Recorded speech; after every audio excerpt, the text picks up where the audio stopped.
Good evening. Today is Monday, June 16th, 2025.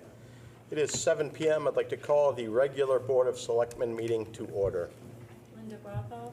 Troy Lemire. Paul Marino. Paul Harrington. Todd Archelashi. Colin Albanesius. William Hester. Andy Perez. William Pozo. Thank you.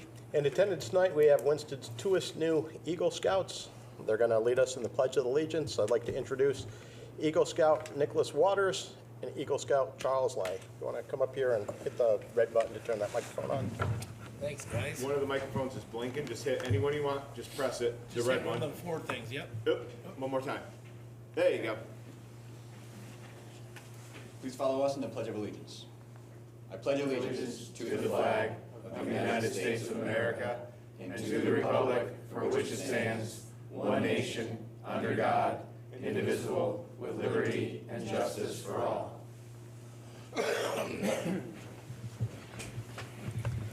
Gentlemen, thank you. Congratulations on your achievement. Congratulations.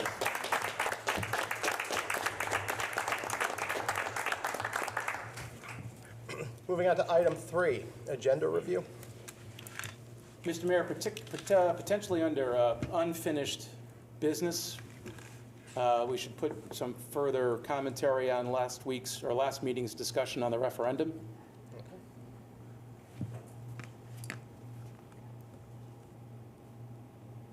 Yeah, I would agree with that. There's some things left undone. Okay, anything else? Okay, so we have a motion and a second on adding that to the agenda. All in favor? Unanimous? Moving on to item 4, the approval of the minutes of our regular meeting on May 19th. I'll make a motion to approve the minutes for the meeting of May 19th. Second. Thank you, Troy. Thank you, Bill. Any discussion? Now, is this the one that was contested? Yes. No. No. No. Yes, Yeah. Yes, it is. Yes. Yes. the names were omitted. So, yeah, not to, be mean or anything, but you're wrong on that because in the minutes were reflected by, what Glenn had heard on the board, but everybody had the names of the people on their paperwork, plus it was on the website. So because there was no action to be taken, I didn't mention the names, which I won't do again, but Right. there was nothing, the minutes were not illegal on that. I think, just to clarify what you're trying to say, Troy, a little bit further, is as the minutes are compiled, anything that's publicly noticed in terms of the documents on the website that shows the names, we all had copies of that document. Glenn's able to take any of the documents and include those in the minutes because they're public documents. Okay, I guess my concern was there's a procedure for boards and commissions. I mean, most of the members on boards and commissions are on boards and commissions longer than we're on the Board of Selectmen. They're appointed. This is now going on, this is now like a month, 2 months into this, these people that have been nominated. I had someone call me and said, what's the status of my application? Where is it? Am I going to be on the board? What's going on? She had no idea. In the past, we've always talked about the people being vetted, their name, the board, their party. We've always done that.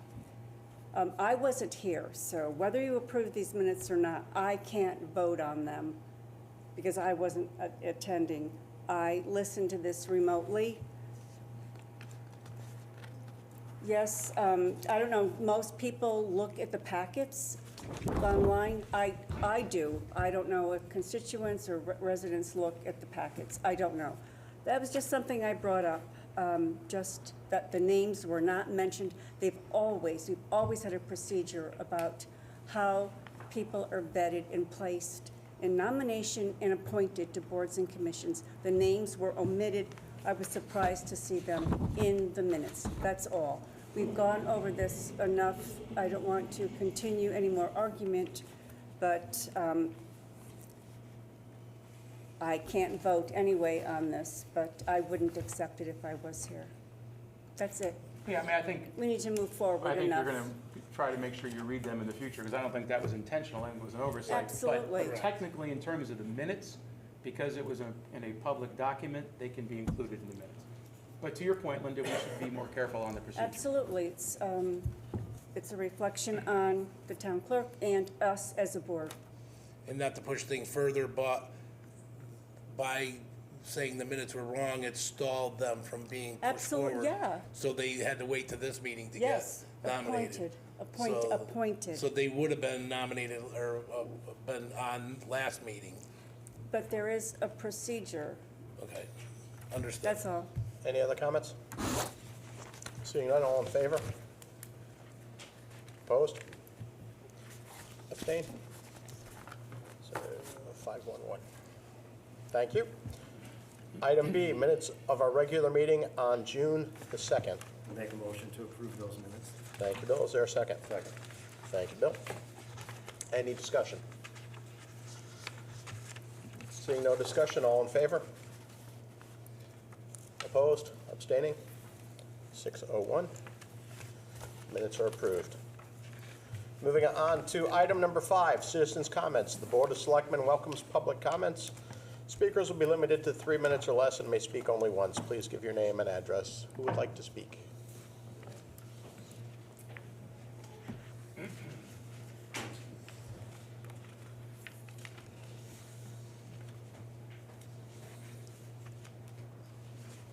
Please turn your Turn the mic microphone on there. Just hit one of the red Touch microphone any of the buttons. red buttons, it'll turn green. Yep. Perfect. Hello, my name is Betty Martin. I'm the Secretary of the Highland Lake Watershed Association, and with Annie and Marion. We're just here to present this water level gauge to the town, and that's going to help give a visual for our public works to be able to look at the water level of the lake, which is important to the health of the lake. The Highland Lake Watershed Association has always supported the lake initiatives. We've been doing things recently such as the implementing bioswales in the public boat launch and the recent plantings, which are part of a rain garden to help slow down runoff into the lake and hopefully improve the quality of the water. Also the Holland Beach new parking area with the drainage. So all of these are small steps that we're trying to take to, help improve the quality of the lake. There was a study, a lot of these initiatives were taken from a study that was done in 2020 that had many, many recommendations. So these are small steps that we've started to implement, and of course we're hoping to continue the momentum of that. And there's a lot more we can do. And like I said, I know the board members often meet with the town staff and committees and trying to get the word out and trying to collaborate, and we hope to make more progress. Is that going on the gatehouse? Yes, I mean. Is that where it's going? It's going on the cement, the rock wall, that's it. Right near the gatehouse. Near the gatehouse, It's where it used to go. yeah. And 0 is, what's 0? Is that a high level mark or the lowest level mark, or what's 0 gonna be? It should be low level. It's the optimal level. Optimal level? Cool. Thank you so much, ladies. Thank you. Great job. Thank you very much. Here?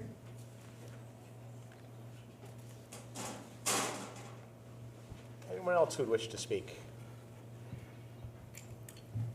Seeing no further comments, item number 6, Town Manager's Report. Thank you, Mr. Mayor, and good evening, Board. This report's going to be from June 2nd to June 16th. As we head into summer, we think things might slow down at Town Hall now that the budget is set. That's not happening this year in Winchester. Relieved and grateful that we do have an established budget, and it gives us a clear path forward and lets us finally turn our attention to the economic development we've all been talking about. Growing our grand list is one of our top priorities, and with the budget behind us, we can really focus on that happening. I do want to take a second to go back to the last Board of Selectmen meeting. I do want to correct the record on something that I said, and I apologize. There was a member of the community that did bring up signs that are throughout Town Hall that were looking a little old. There's some misspellings. At the time, I had thought we had ordered the new signs. When I showed back up the next morning, worked with Terry and said, hey, where are we at on these signs? We looked back in the emails and realized that the sent button was never sent. But I am happy to report that those signs have been ordered. They're directional signs. When you come off the elevators, it tells you what's on floor 1, floor 2, floor 3. So if anyone's wondering, hey, Harrington said that these signs were, there was an email that was missed, and I can happily report that the signs have been ordered, so we'll have the nice signs here going. The other issue that was brought up was that hazardous fence on Birdsall. Happy to report that that's been dealt with. I think that shows that when you put something on the town's radar, or especially my radar, and I did go back and try to look for that email from that individual, I did not receive one, and it's very uncharacteristic of me of not to respond or at least engage. So I do want to report, I know the board during the meeting, even a little bit after the meeting, was like, can you get on that, Paul? We got on it. That fence has now been removed from that, and it was hazardous, so happy to report that that's been taken care of. The Eversource gas project, we were throwing a curveball. As you remember, and as I've stated many times, that they were going to be working in the median. If you've been on Main Street in not so distant past, pretty much the last 2 weeks, you've noticed that they are going right down the middle of the street. And they're going to continue with that.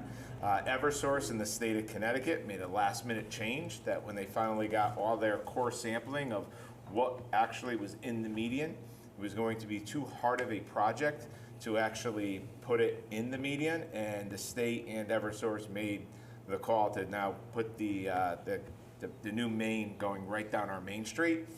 I did bring Eversource in. That construction began going right down our main street. They never notified that they were going to make that change. And I showed a lot of displeasure and thought we were partners with both the state and with Eversource. That's something so major where we were promising our residents, our business owners, that they were going to stay in the median, and they ultimately made a last minute change and now putting it right down Main Street. If you happen to walk into Town Hall tonight, you might have noticed a decorative light pole is now on the ground, the one that's literally right in front of our door. I happened to be staring out my window today and was slow motion and saw the backhoe literally run right into it and knock the pole down. Immediately, obviously ran downstairs, immediately contacted the police. We do have a police report. The contractor is taking full responsibility of it, but we did lose a light pole, a Winstead banner, our American flag. But fortunately, one, there was an eyewitness, me. 2, the contractor is admitting fault, and we'll get that replaced as soon as possible. The power has been cut to that pole as well. We didn't have to because the contractor notified it Eversource and they came out. So it's there, there's a cone on it, but the power has been cut to those wires that are out there. Going back to a subject that I talked about at the beginning of the report, our tax bills should be rolling out next week, with hopefully being in everybody's mailbox somewhere around the 28th or 29th of June. We are feverishly working on an insert to go into it. It's just a great way to communicate with our residents. One of the items, obviously, that we want to, again, continue to pitch is our Eversource, or excuse me, our Everbridge. Eversource on my mind lately. Our Everbridge, reminding folks to sign up. We had great success with the QR code that people can take a picture of and remind them when it'll automatically place the reminder on their phone, on their calendar, that their second half tax bill's being done. And it's really great having a budget in that, if you remember last year, and we're gonna deal with the transfer tonight, that we had to send out many different bills. We sent out the real estate, and we waited on the motor vehicle. So this year, everything all goes out, and we'll pick up some savings on that. But happy to report, the file's been sent to the printer. We're finalizing our flyer. Tax bills will be printed and mailed and should be received in the home 26th to the 28th of June. So even before the July 1st technical due date, which you then have a 30-day grace period. Moving on to economic development, I sat down this past week with the new owner of 108 East Lake Street. He's energized about the property's future and has already hired a design and architect firm. And again, the plan is to do 20 to 30 condominiums up there. He made a commitment to me and to our land use office is that they will keep current on their taxes and that the property will never appear on the blight list. If you haven't had an opportunity to drive by that property, he's done massive cleanup already. The big brush pile will be going away. They're securing the building. They're making sure the building doesn't deteriorate anymore, but all of that brush has now been cleaned up, and they're gonna make sure it stays that way. So that's been a blighted property that we are no longer going to have to deal with anymore. So it's good news on that front. And I have to tell you, the other developer interest that continues to pour into the office has just been outstanding. Our land use team, Tai Chi, who obviously is our consultant town planner, we're having regular meetings. We're working out the framework to present to these different developers. More on that as we have more concrete stuff, because I'm going to need all of you to weigh in thoughts, opinions as we look to engage some of these developers for projects down the road. Moving on to labor, we started a negotiation with 2 of our bargaining groups. Just going to take this moment that I publicly want to thank our labor groups of how much hard work they put in every single day in town hall. Our team is our backbone of the community, and I'm confident that we're going to reach an agreement with both organizations that recognizes their dedication, but also being fair to the taxpayers. I walked into both of these negotiations and say, we get it, but we have to be fair to our taxpayers as well.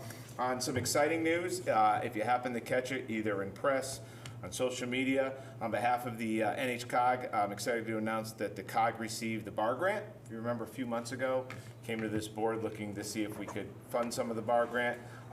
These announcements seem to come out fairly quick before I can react. If you remember the Sue Grossman Trail, and now the bar grant trail. And it would be nice for the town to announce it first. And I do get a little aggravated because it's kind of exciting stuff, but I can't be too mad because it's coming from the state and they're ultimately writing the check.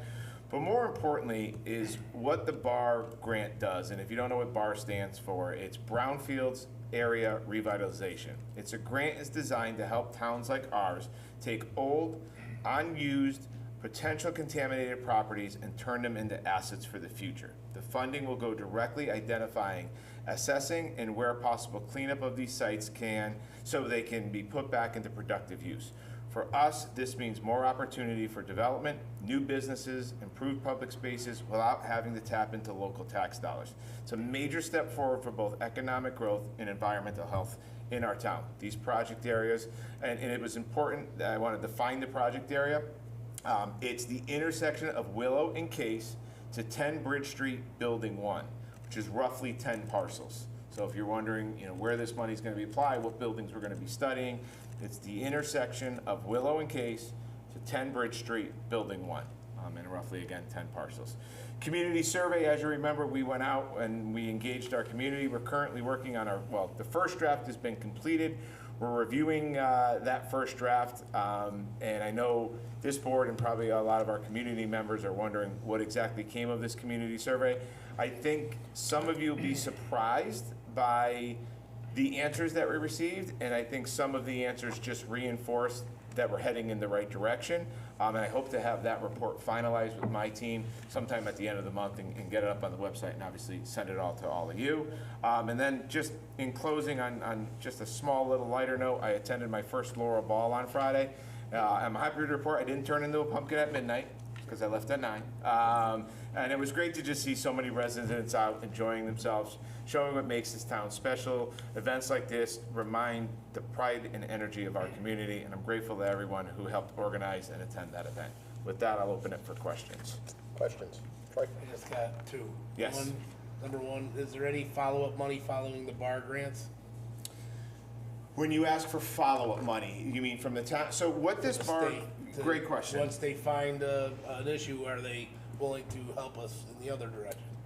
I won't say that they're willing, but I'm saying what that's going to do is help us unlock. One of the things that the state has shown time and time again is once they get the initial buy-in, they tend to be your partner as these parcels get developed. So first you go in and you do the study. Then you go in and there may be demolition or remediation. And I seen it in my last town where, the partner that my last town teamed up with they originally got a $200,000 grant.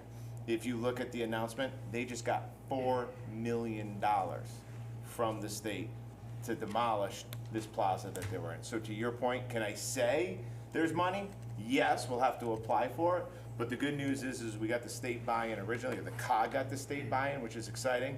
So more money hopefully will come to help fix those Yeah, buildings up. just making sure it was following. Yes, I can't say for sure. We're gonna have to apply for it, and it's competitive, but time and time again, I've seen the state, once they initially buy in, they'll be your partner as these properties get developed. You had My another question. second question, I know personally that there's been a lot of problems with the construction on Main Street with people getting their mirrors hit. Yes. Parking on the thing.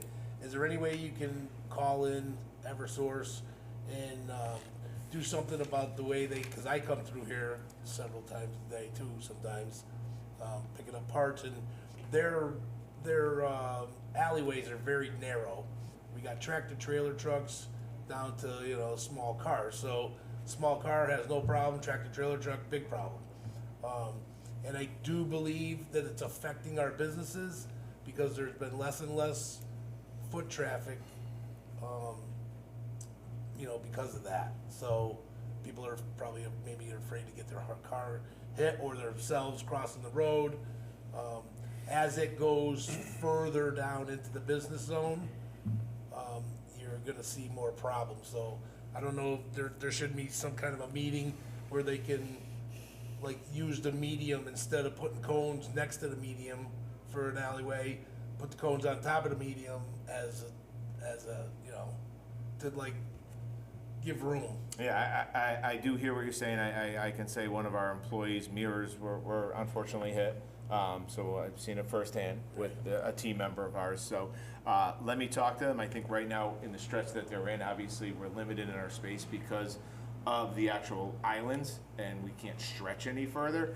But yeah, it's Understood. tight out there. I guess I'll There's ways to do it though, and Yeah, let me- construction every day, so. Let me They're bring them tight in. going through there. It is tight. I can tell you, I am very proud of our officers and also the flaggers that they've hired. That I've actually seen them stop cars and literally walk people across the street. I get the best view in town because I can stare out the window and see it. And they've been great. And I see a lot of big packages to and from the post office. They will stop all the cars on Main Street to allow safe passage of people. So it's good to see. So hopefully we'll continue to see it as we start moving more and more down the road. People are always in a hurry today for some reason.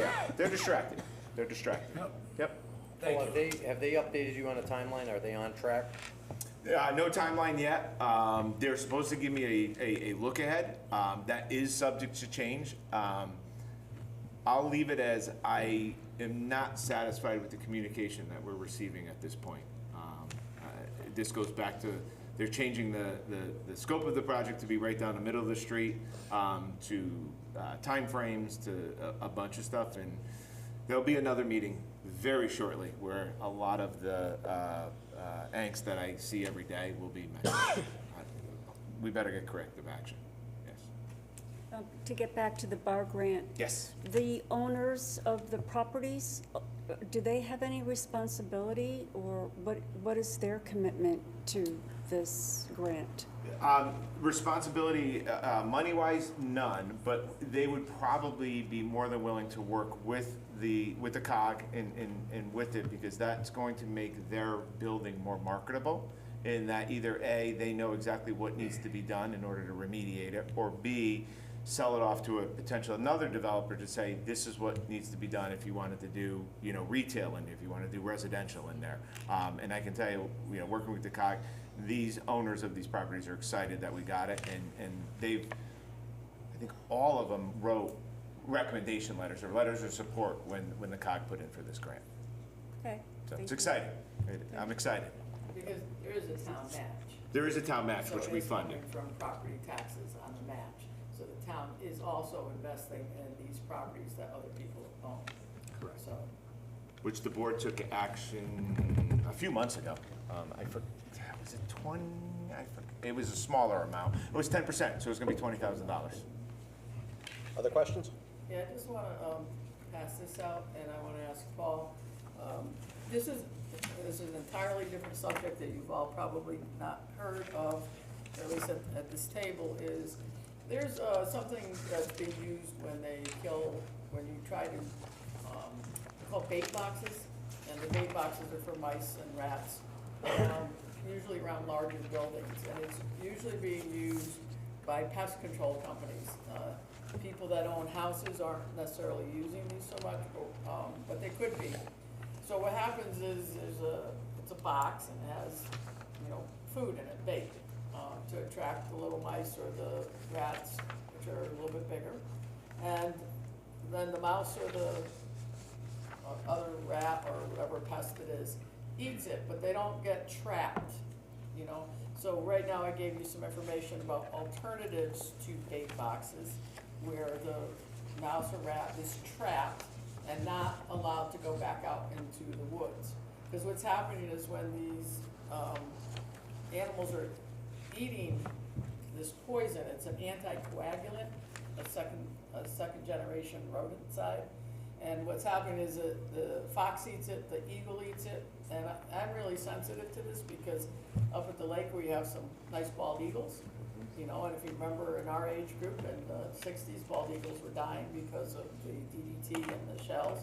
We have absolutely gorgeous hawks, throughout our community. Our community is thought of as, being a very good environmental place to be in.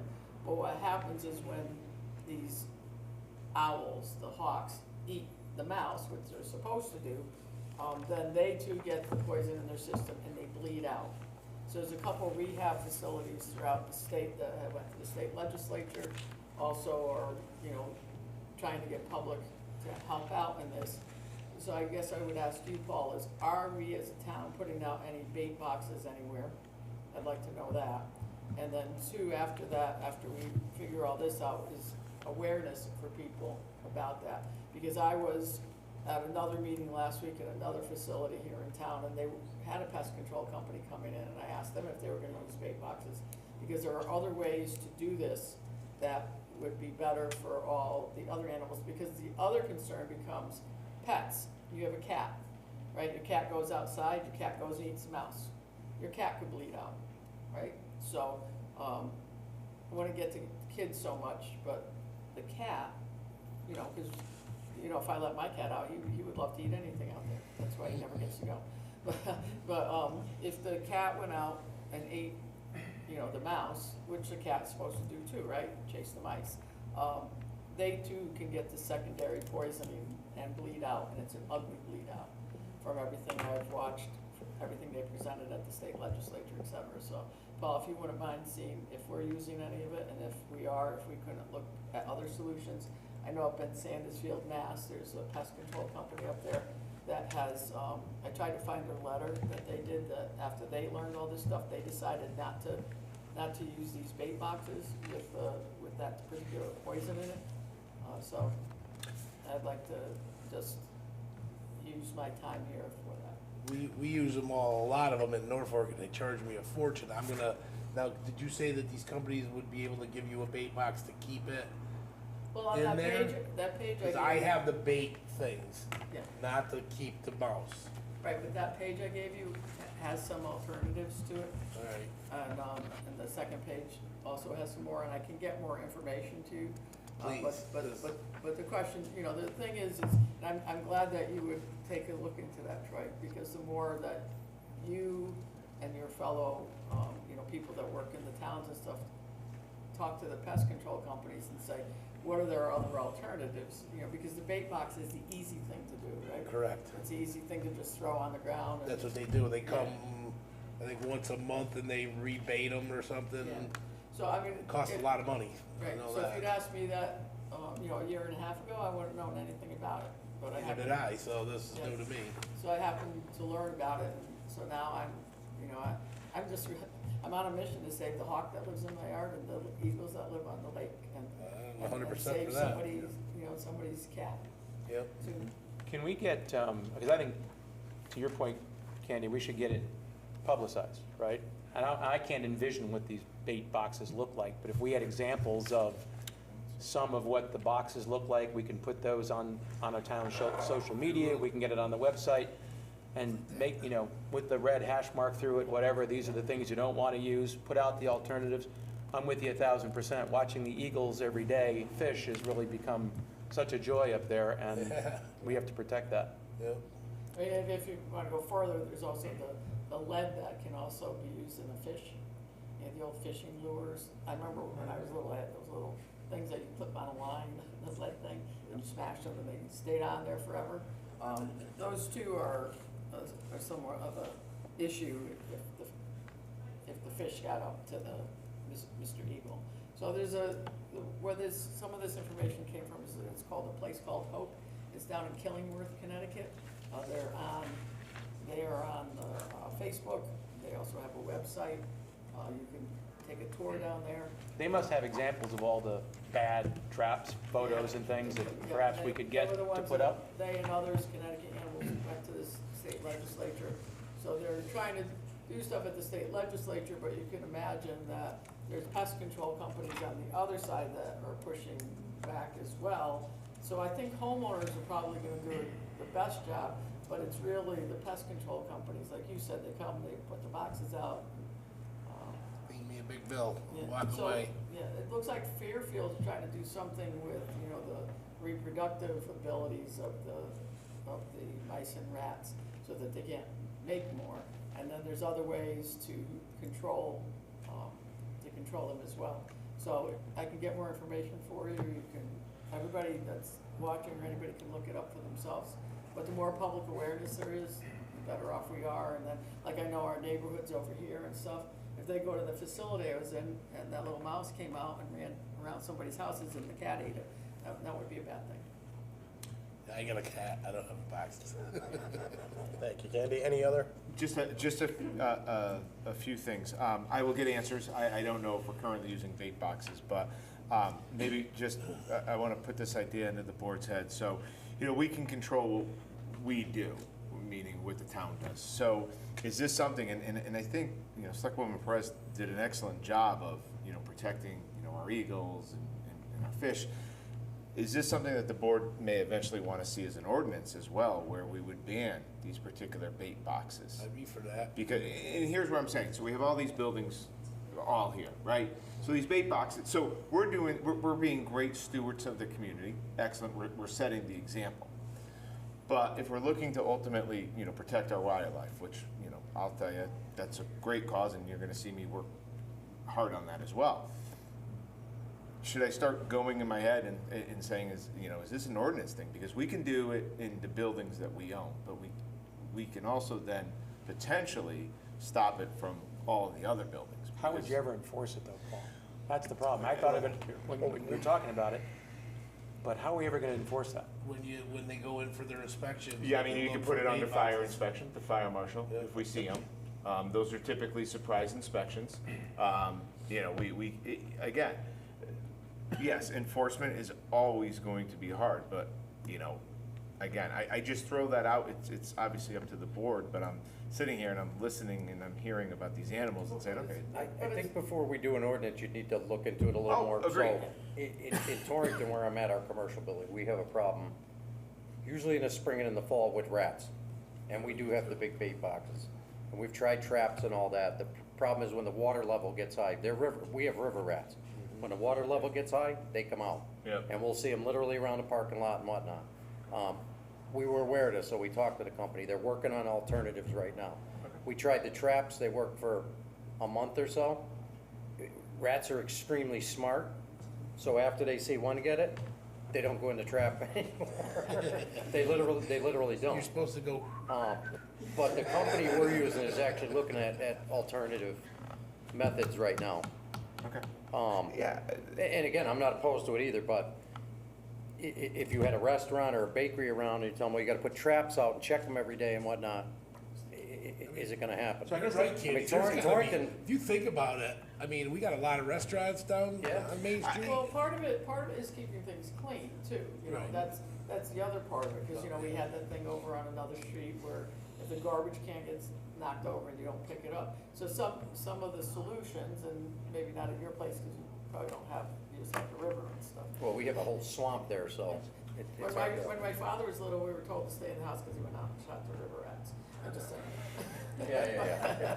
I tried I was gonna say, that, we always use I fireworks. tried that at work, but EH&S frowned upon it, We're so. not advocating that. We can't do that anymore. But I think, that, you know, but cleaning up garbage and all that also helps. Yep. It does. It's another part of what they advocate for. They're not just advocating.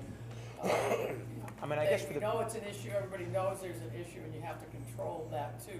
But are there alternative methods that can be used so that, you know, we can do both at the same time? Education is the key here. Yeah. Something out on. I like it.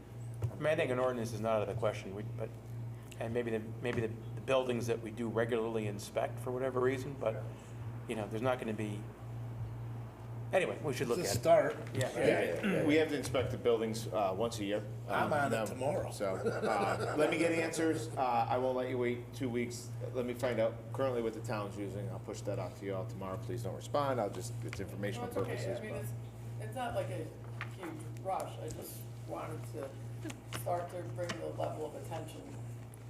from- Will you follow up with the company and get examples of the bad ones so that we can get Yeah, I'll keep. images of it. those to Yep. potentially, I'll be glad to post? get whatever we need. Yeah. Anything else? Next month, Paul, is Jimmy coming for roads and stuff like that for his report? Is that- Yes, we'll get Jimmy here next month, yes. Is that- We have a few things coming up, a little Okay. purview. We'll have Jimmy coming in, and then also inland wetlands with some of their changes that was talked about. Jeremy and Jeff were in my office earlier today. They're thinking it's gonna be the second meeting in July for that, but. can we get, I'm sorry, can we get detailed, That's- very detailed reports from Jim on projects, timeline? What do we expect to finish prior to the end of paving season? Completed projects, are Yeah. they in on budget is the key here? Because I know he said some are over, some are under, which ones are over, which ones are under? Can we reallocate the money? And then the other question I have is, I know that we have the bond, and there's an order that it was done in. Are we able to change that around, the order of the roads that were done?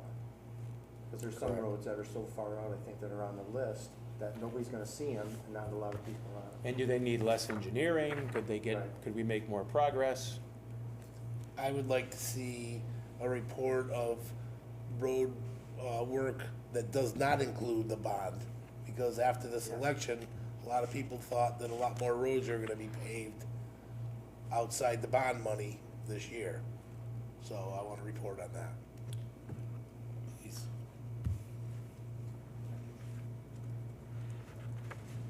Yeah, I think a few months back too, Paul, we had talked about, thought we talked about once a month, one of the month, they may bringing in a different, you know, public works, EDC, planning and zoning. We started that. We had EDC, we had planning and zoning, and then we got into budget Yeah, season. budget, yeah. And, Right, you know, right. we can. Pick it back up? We can kick it back up. Hey, less talking for me, it's always Yeah, yeah. good. We can bring in the director, so, I'd love to hear from Jeff again. I mean, I try to touch base with him when I can, but I think Jeff's doing good things over there too, so. Jeff should be here that second meeting in July. Yep. So I just want to follow up on a couple of things with Jimmy. One, I think, and I don't know, I wasn't here for the bond, but the bond was clear on roads that we have to do from the bond. But was it a set order of the way that, or did Jimmy pick roads based on the need? Again, we need to have more to show for this. And I'd like to see, if we're working on roads that need 5 years of engineering, and there's other roads that could be stripped and paved as part of the bond, and make progress here, I think that would be important. So I'd like to drill down on that order. And then again, in his mind, what projects will be completed between now and the end of paving season? Correct me if I'm wrong, Candy, but I believe there was streets listed per year on the bond package that were gonna get done. Specific streets that. But I don't think the bond, I think that list, a lot of that was based off the engineer's recommendations, if I remember way back.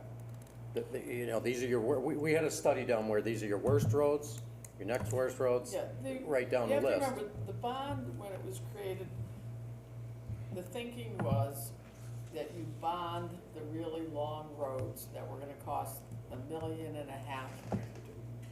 $2 million to do, right? So it wasn't like just doing that, you know, a short Case Avenue road, because that you should be able to do in a regular budget, you know. Right. Well, it's hard now because the roads are 500 to 750,000 a section these days. But the thought was that you were never gonna do South Road, for instance, in a regular budget. There was never gonna be enough money in a regular budget to pave South Road. Just like there's not enough money in a regular budget to pave East Wakefield or West Wakefield Boulevard if you're going to do it right. Right, because you have, well, the engineers, I mean, those I've learned just cost a lot of If money. you can get them, they I cost a probably lot. could've- Exactly. If I had to do it all over again, maybe I would've been an engineer. But then there's after you engineer it, then there's the drainage. And with the drainage comes all these easements, and where you're gonna, you know, do all that. And then after that comes the, you know, the ripping and the paving, right? So I think a lot of the big, longer ones were in the engineering stage, and there was a whole calendar, the engineering, and then there was the drainage work, and then it was the paving work. It's kind of like Marshall Street. Marshall Street took a long time to do, because of all the drainage work and all the sides of the roads that needed to be done, and then it was finally paved. They got, I believe it was a skim coat in between, you know, a short skim coat, just to smooth it out a little bit while they were doing the drainage and the culvert areas and whatnot. So within the list somewhere, and it's probably, you know, Jimmy probably has one, or Bart probably has one on his computer of, right after the bond came out, was what roads were gonna be done and when. I'm sure I have a copy, but I'll never find it, it's buried. But there is that list, and I believe most of them were the engineering and the drainage part. I'm not sure that there's any small roads that are left on there, but I could be mistaken. Because I remember when the bond came out and we voted on it, there was years and like 7 streets for each year. That's think what I that thought. there was some movement on that list, but I think they originally came out, these roads are gonna be done this year, this year, this year, this year. But I think Jimmy had to move them because of either utility work or drainage work or engineer work. Right. Yeah, that's another thing that gets thrown in. You go to pave a street and Eversource is gonna dig it up in 6 months, so you can't pave that street. And that's one thing we do. We contact all of the You have to. utilities because there's no sense of ripping it up to then just. People go out of their minds if you rip it up again. I remember Main Street, I remember Bob Geiger stopping them from doing Main Street while something was done with the water and sewer and stuff over there. And then it got paved, and then now here's Eversource. Taking it back up again. Candy, do you remember back when the bond was being discussed, and you brought up something really interesting, you know, the drainage around the lake is really in bad shape. Yep, that's why there was $1 million in the bond. That's the biggest issue. And the lake is an incredible asset for the town, and we should be doing everything we can do to protect it. You know, what was the thinking about not making that a priority in terms of, I mean, I know everybody wants their roads done, but the drainage issue there and the amount of silt and stuff that's getting into the lake every year is a severe thing. So I don't know if it's something we need to take up another look at. Well, one of the things we've been working on that Betty had alluded to before was in terms of doing drainage, the question at the lake for which, because we put $1 million in the bond for that, right? So the question is, do you do the drainage in connection with a section of road you were just doing, like they did Taylor Brook Bridge, and then they did Sucker Brook Little Bridge there? Do you use that money to do the drainage around Taylor Brook Bridge to complete that? Or do you go and find the worst offending silt sender at the lake and fix that? Because when Pat Haig was here a long, long time ago when I first started, actually the drainage at the lake and the catch basin was why I'm here. I mean, that is exactly why I'm here, all those years ago. So they were addressing some issues of where the biggest offending, silt was running off. I mean, the other biggest offender is Sucker Brook, right? And that's why when that pipe failed, and just in general, it sends so much through. Taylor Brook all the time sends stuff through, but you can't stop it because it's just where it is. So do you do the worst offending areas, which in the 2020 report, some of them are identified. $1 million isn't gonna get you too far up there. So, so continuing to pick at all of them is a really good thing to do. The eventual full drainage, and stopping the ice on the lake is another question, because they just did that down by Taylor Brook, put in, new catch basins with a drop in them, and across the road new piping, but there's still water on the road because the way that the culvert came on the side didn't take the water in, or didn't do what's the surface drain, a French drain? Yeah. Kind of thing. The French drain was, there's a drain underneath it to catch the groundwater, but the surface water, because there's so many springs that pop up.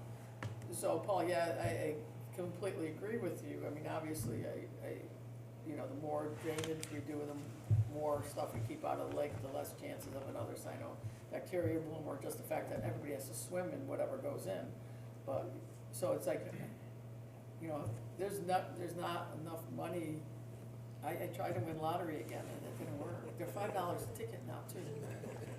Is there any environmental state funding that could be looked at, unlocked to preserve the lake? Yes, there has been in the past. There are sometimes grants. Because, I mean, it's a serious issue we have to deal with, and it's getting worse every year.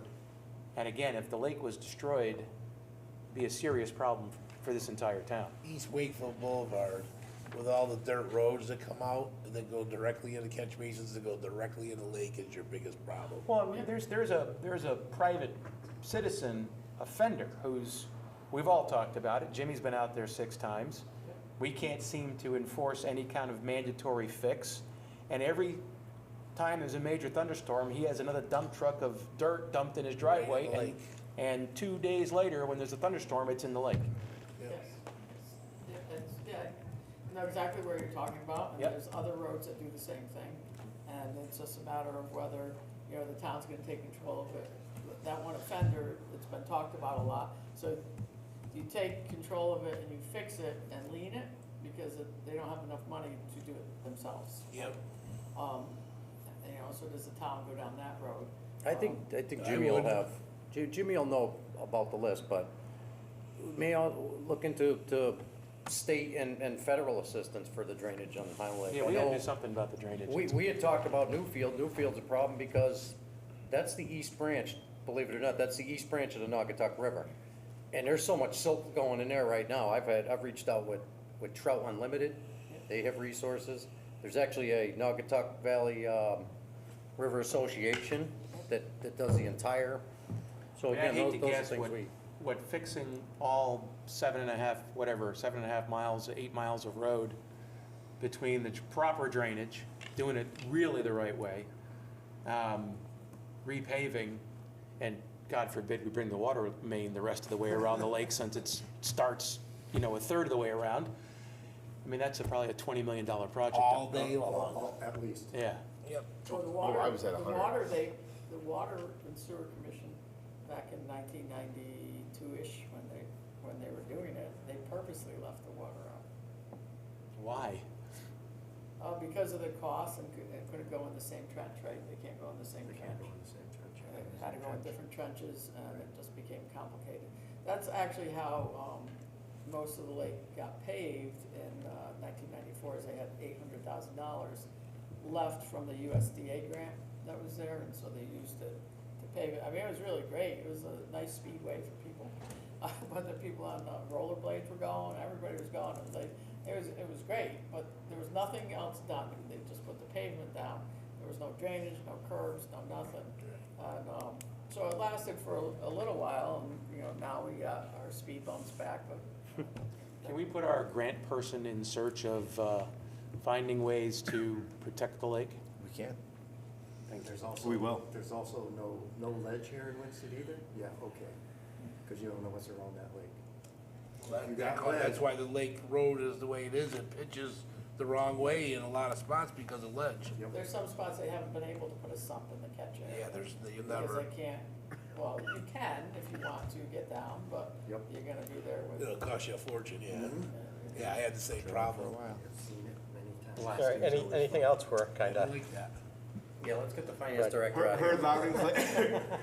No, she's got the I money sat for it. down here because I wanted to chime in on what you were asking for. So back at the April meeting, you all did receive an update that Mr. Rollins and I both worked on all of the bond projects and the anticipated completion date and where they stand as of that point in time. So if you don't have that, we can certainly give you that. That was part of determining how much money to go out and bond. So everyone received that. I'm not sure if you were here. Last meeting I was not. It But was was it in the April. packet? It was in It was April. in You April. received it 'cause Oh. it was projects through 3/31 of 2025. We added anticipated completion date.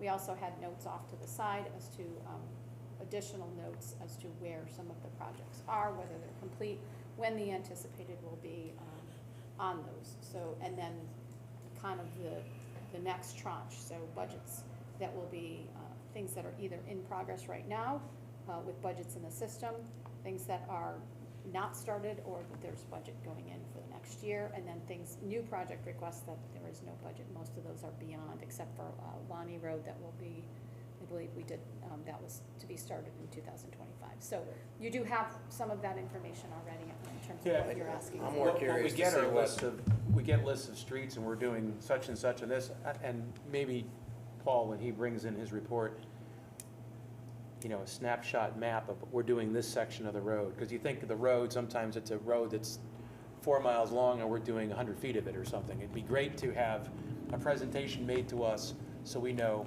what's being paved, where it's being paved, when it's gonna be paved. Because if there's one thing we hear about all the time, it's pave something. Yeah, There that's- there used to be maps that they did color code with those lines, like you said. Oh, that was before we bonded. But- And I remember the April meeting, you're correct. My curiosity here comes, by the time Jimmy comes back in, it's the end of June, that's 3 months. I wanna see if there's been any forward progress Just in the wanted 3 to let months. everybody know that you Yeah. did receive that Can we have Jimmy at the information. first meeting? That was the meeting that, before we added more money for the bond for you Right, guys. that was the meeting to discuss how So much if you guys money- remember yes. correctly, some of that bond money that we approved after that meeting, some of them projects were already completed, correct, or ongoing? Yes, because. that's why you yeah, needed the right. money. That's because we fronted the cash on Right. those, yes. Yep. So, just to let you know on that. Okay. Are we ready? Sorry. Finance report? finance report, take it away. Without further ado. Oh, yeah. We're gonna talk about after the mice and the rats. So, these are the results, and yes, I have those boxes at my house. I do have those boxes. These are the results through May 31st of 2025. We are 11 months through the year. Sorry, Glenn, the summary I sent you says FY '24 general fund results. Just switch that to '25. We are 92% of the way through the fiscal year. Current year-to-date revenues for property taxes are $27,486,207, which is 100.51% of budget. That's in comparison to the same period last year, which was $26,581,651. Motor vehicle supplemental tax receipts, $300,002. We're at 133.33% of budget. That's in comparison to $255,722 for last year, which was 127.86%. Past due taxes, $375,277. We're at 62.55% of budgeted. That's compared to last year of $209,227, which is 69.74%. Total year-to-date revenue, $38,623,627. We're at 94.65% of budget. That's compared to $38,304,389, which was 97.88% for the same period last year. Total year-to-date expenditures with encumbrances, $36,103,334. We're at 88.47% of budget. Same period last year was 35,710,474, and that was 91.25% of what was budgeted. Our municipal aid received in the month of May, we received our current year allotment of our LoCIP grant of $122,884. We also received 3 reimbursements on the Case Avenue Bridge grant, totaling $138,422. Cash flow at the end of May, $14,192,000. Of that, just a little over 10 million of that is invested, 455,510 in the Northwest Community Bank sweep, 2,550,000 in STIF, and 7,078,827 in our Northwest Community Bank money market. Capital expenditures in the month of May, we have a fairly decent list. 17,416 went to the police cruiser replacement line item. Don't panic, that was for the remaining expenses for Norcom for the upfit of the new Tahoe. A little over $2,200 for the retaining wall for East Wakefield Boulevard. Another $1,784 towards the digital radio upgrade project. $21,000 for the Communities Challenge Wayside Sign Project. $9,023 for annual road maintenance. $3,000 for Hannafin Road culvert engineering. $25,585, which was reclassification from a different line item for fee in lieu of payment expenditures. That was actually for paving of Lovely Street that took place prior to this month.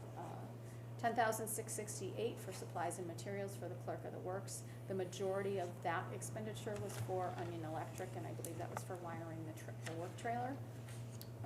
$5,000 for the bond project for West Wakefield Taylor Brook Bridge.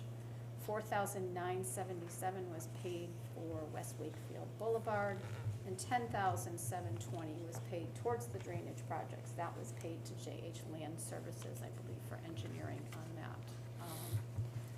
One other item I just want to mention, you will have in front of you coming up several budgetary transfer requests. We would like to, going forward, work a little smarter, not harder. Every month when we have transfers, Terry takes our transfer form and retypes that whole form. Retypes all of the line items for the transfer onto the action request sheet. We would like to combine those and get rid of that additional sheet because Terry is doing a lot of extra work that I don't know that we really need because we have all the necessary information on the transfer form. We can add to the transfer form, I make a motion, we can add the action step number if needed.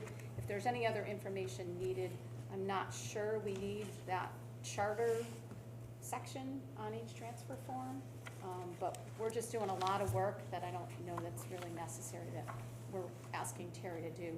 And the more we type it, the more room there is for typos and incorrect account numbers because she's taking from one to another. So she types out this entire form every time? Yes, she does.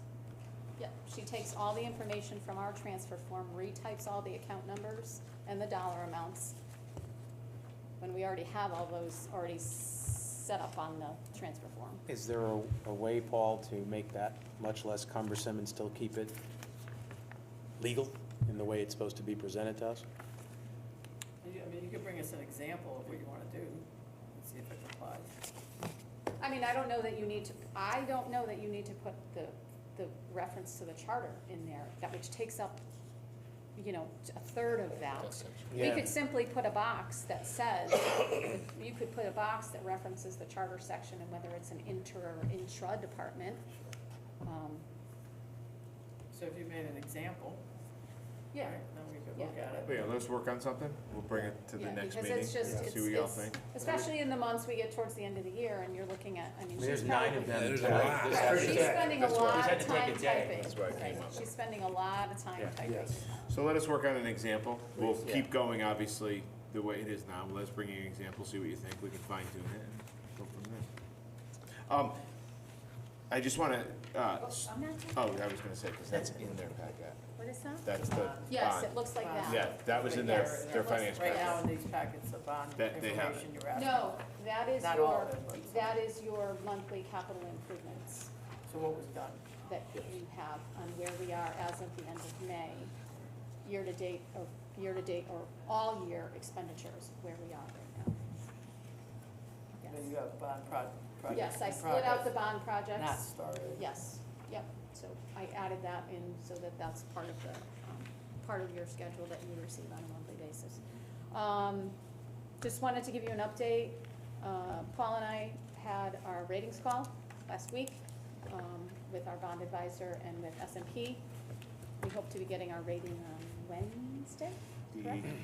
18th, Wednesday. is the Wednesday. Wednesday, we should be getting our rating. I'm not sure, we're not really anticipating a move in our, change in our rating, hoping, but don't really anticipate.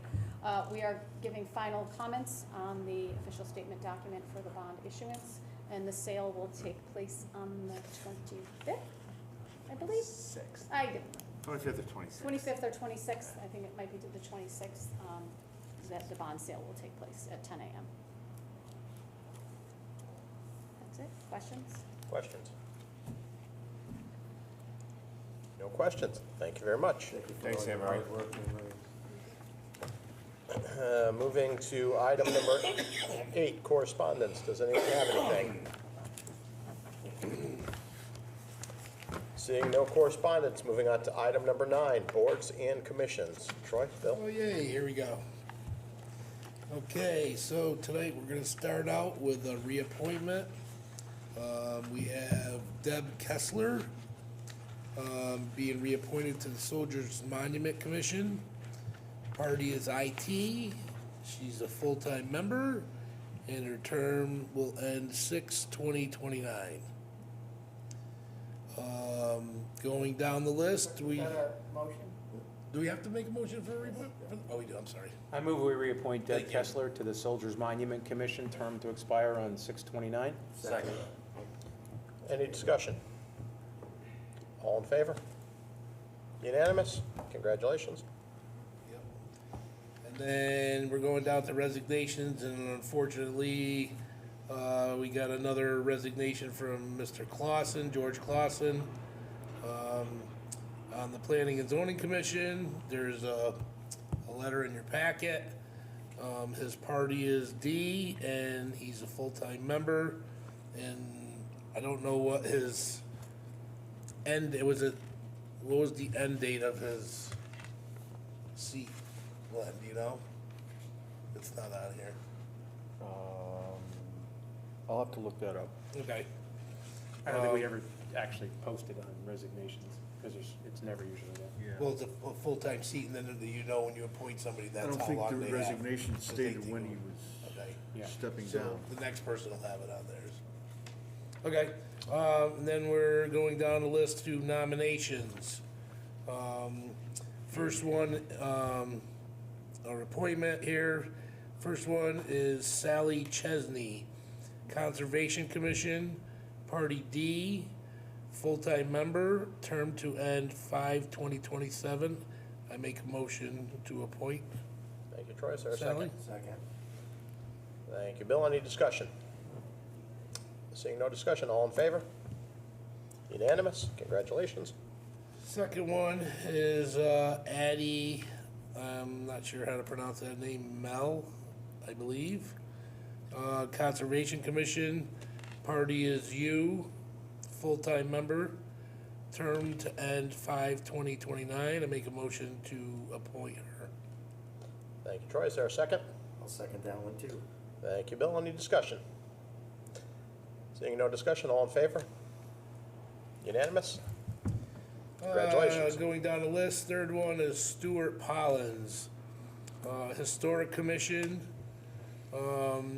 Party does not have to be listed, he's just a resident. Full-time member, term to end 12/20/25. I make a motion to appoint Stuart. Thank you, Troy. Second. Thank you, Bill. Any discussion? He's a resident, he needs to be an elector. He's an elector. Not for that one, I don't think you do. I think for the The Historic Commission, there is a. Commission, I checked the charter, chapter 50, section Which one 3. did we change? I think changed it was the You Historic changed it? Commission. Historic Yeah. Commission. I thought we was changed I thought that was the one that we changed, Yeah, yeah. this is the commission that we Thomas changed. Luttress is not a voter, he's a resident. Yeah, He's not a voter. He is not an elector. right. He's just a resident, and he Correct. can be on the commission. Then Yes. the chapter 50 needs to be updated Chapter 50 of of our Charter? charter. Historic Commission isn't Section a charter 3, commission. Yeah, It would have been an ordinance. Yeah, the ordinance 50-3. All members shall be electors of the town of Winchester. yeah, that was updated. We changed that. It We must, created the historic commission, created the historic commission with a set of rules when Josh was here, and then we adjusted them for people that wanted to participate. Okay, it needs to be updated, that's all. Did we vote, or No, where were we at? discuss. Not vote so, yet. any other discussion? All in favor? Unanimous? Congratulations. And last but not least, we have Anita Garnett, who would like to be on the Winchester Housing Authority. Party is Democrat, full-time member, 4 of 2028. I'd like to make a motion to appoint Anita. Thank you, Troy. Is there a second? We're on a roll, I'll second. Thank you, Bill. Any discussion? Seeing no discussion, all in favor? Unanimous? Congratulations. And last but not least, tonight is my last night of doing this. I am resigning as chairman of this committee. Vetting Committee? Noted. Thank you.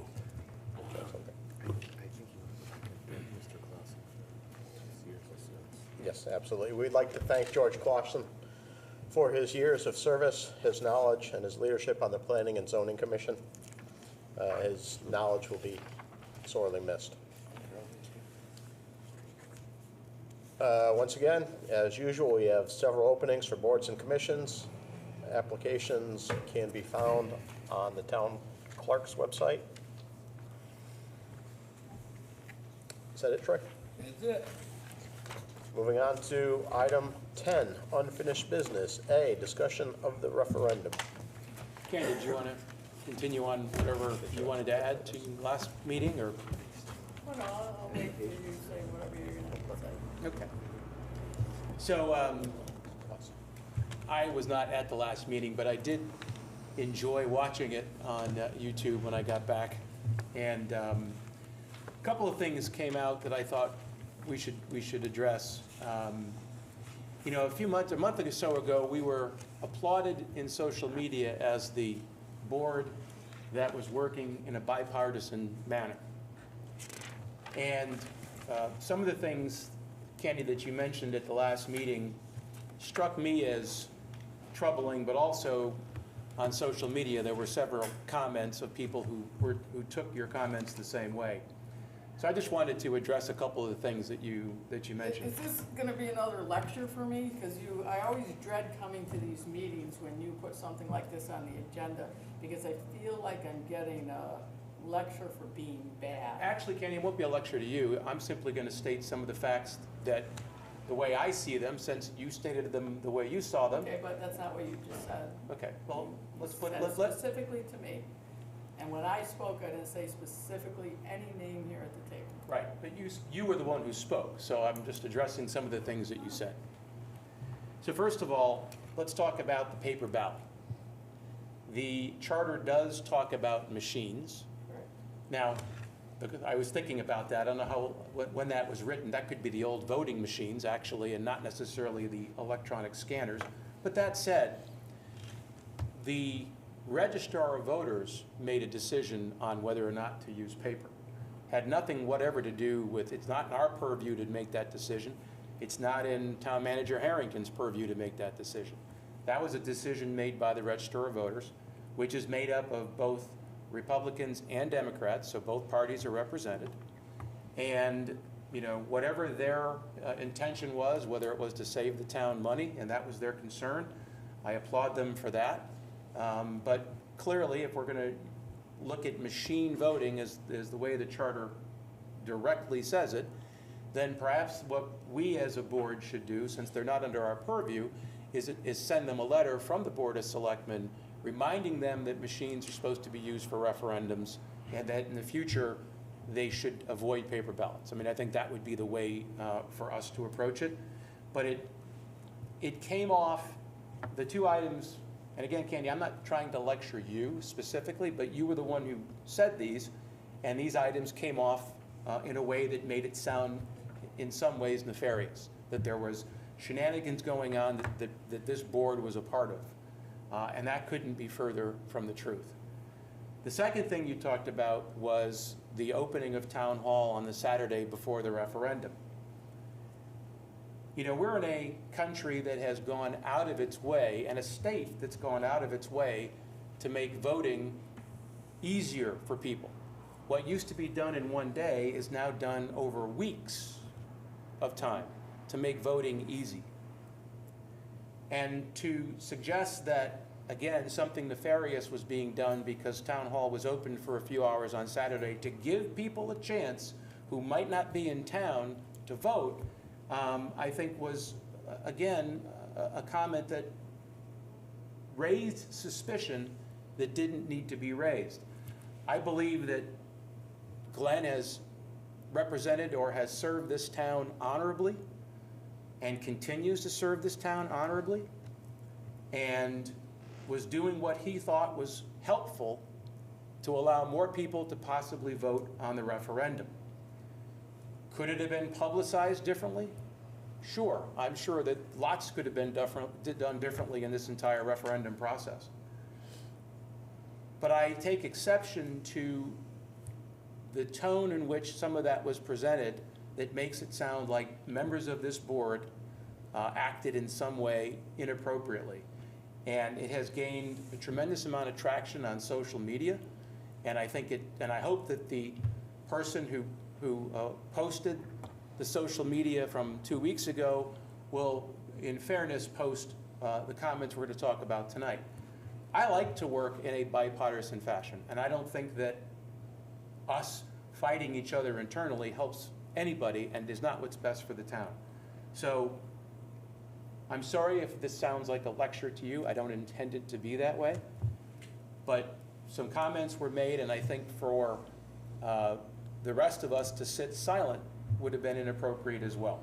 So I hope that moving forward we can present these types of things in a way that is positive, and hey, we should have done a better job would be a better way to present the Saturday opening, as opposed to making it sound like it was inappropriate or in some way devious. So I think we just needed to get that on the record. Candy? Okay, so it's now on the record. I'll start with the machine vote. That one is something that we're responsible for because we are the Board of Selectmen and it is the town charter. So I do believe that the registrars had a responsibility to let somebody here know that. And it was a big surprise to walk in for that with a tough budget that it was.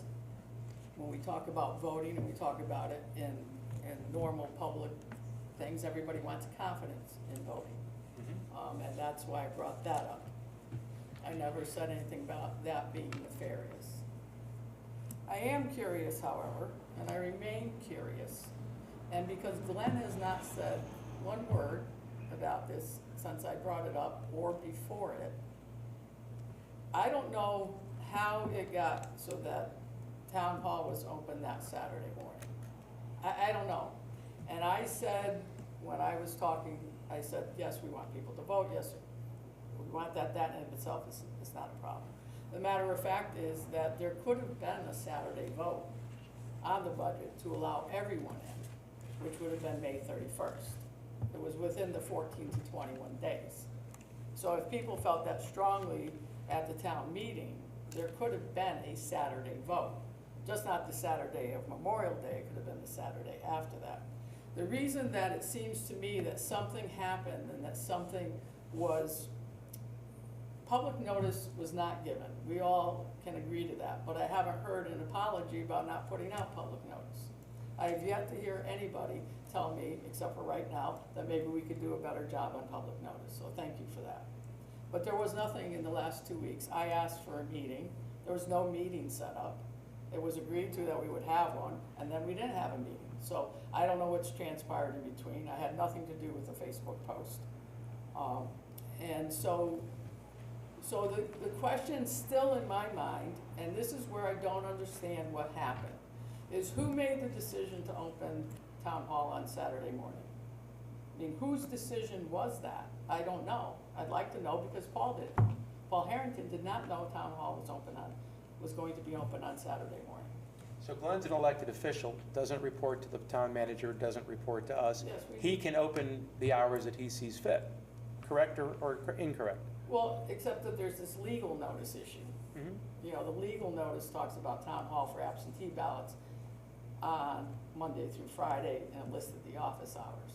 There was no legal notice for the 24th, right?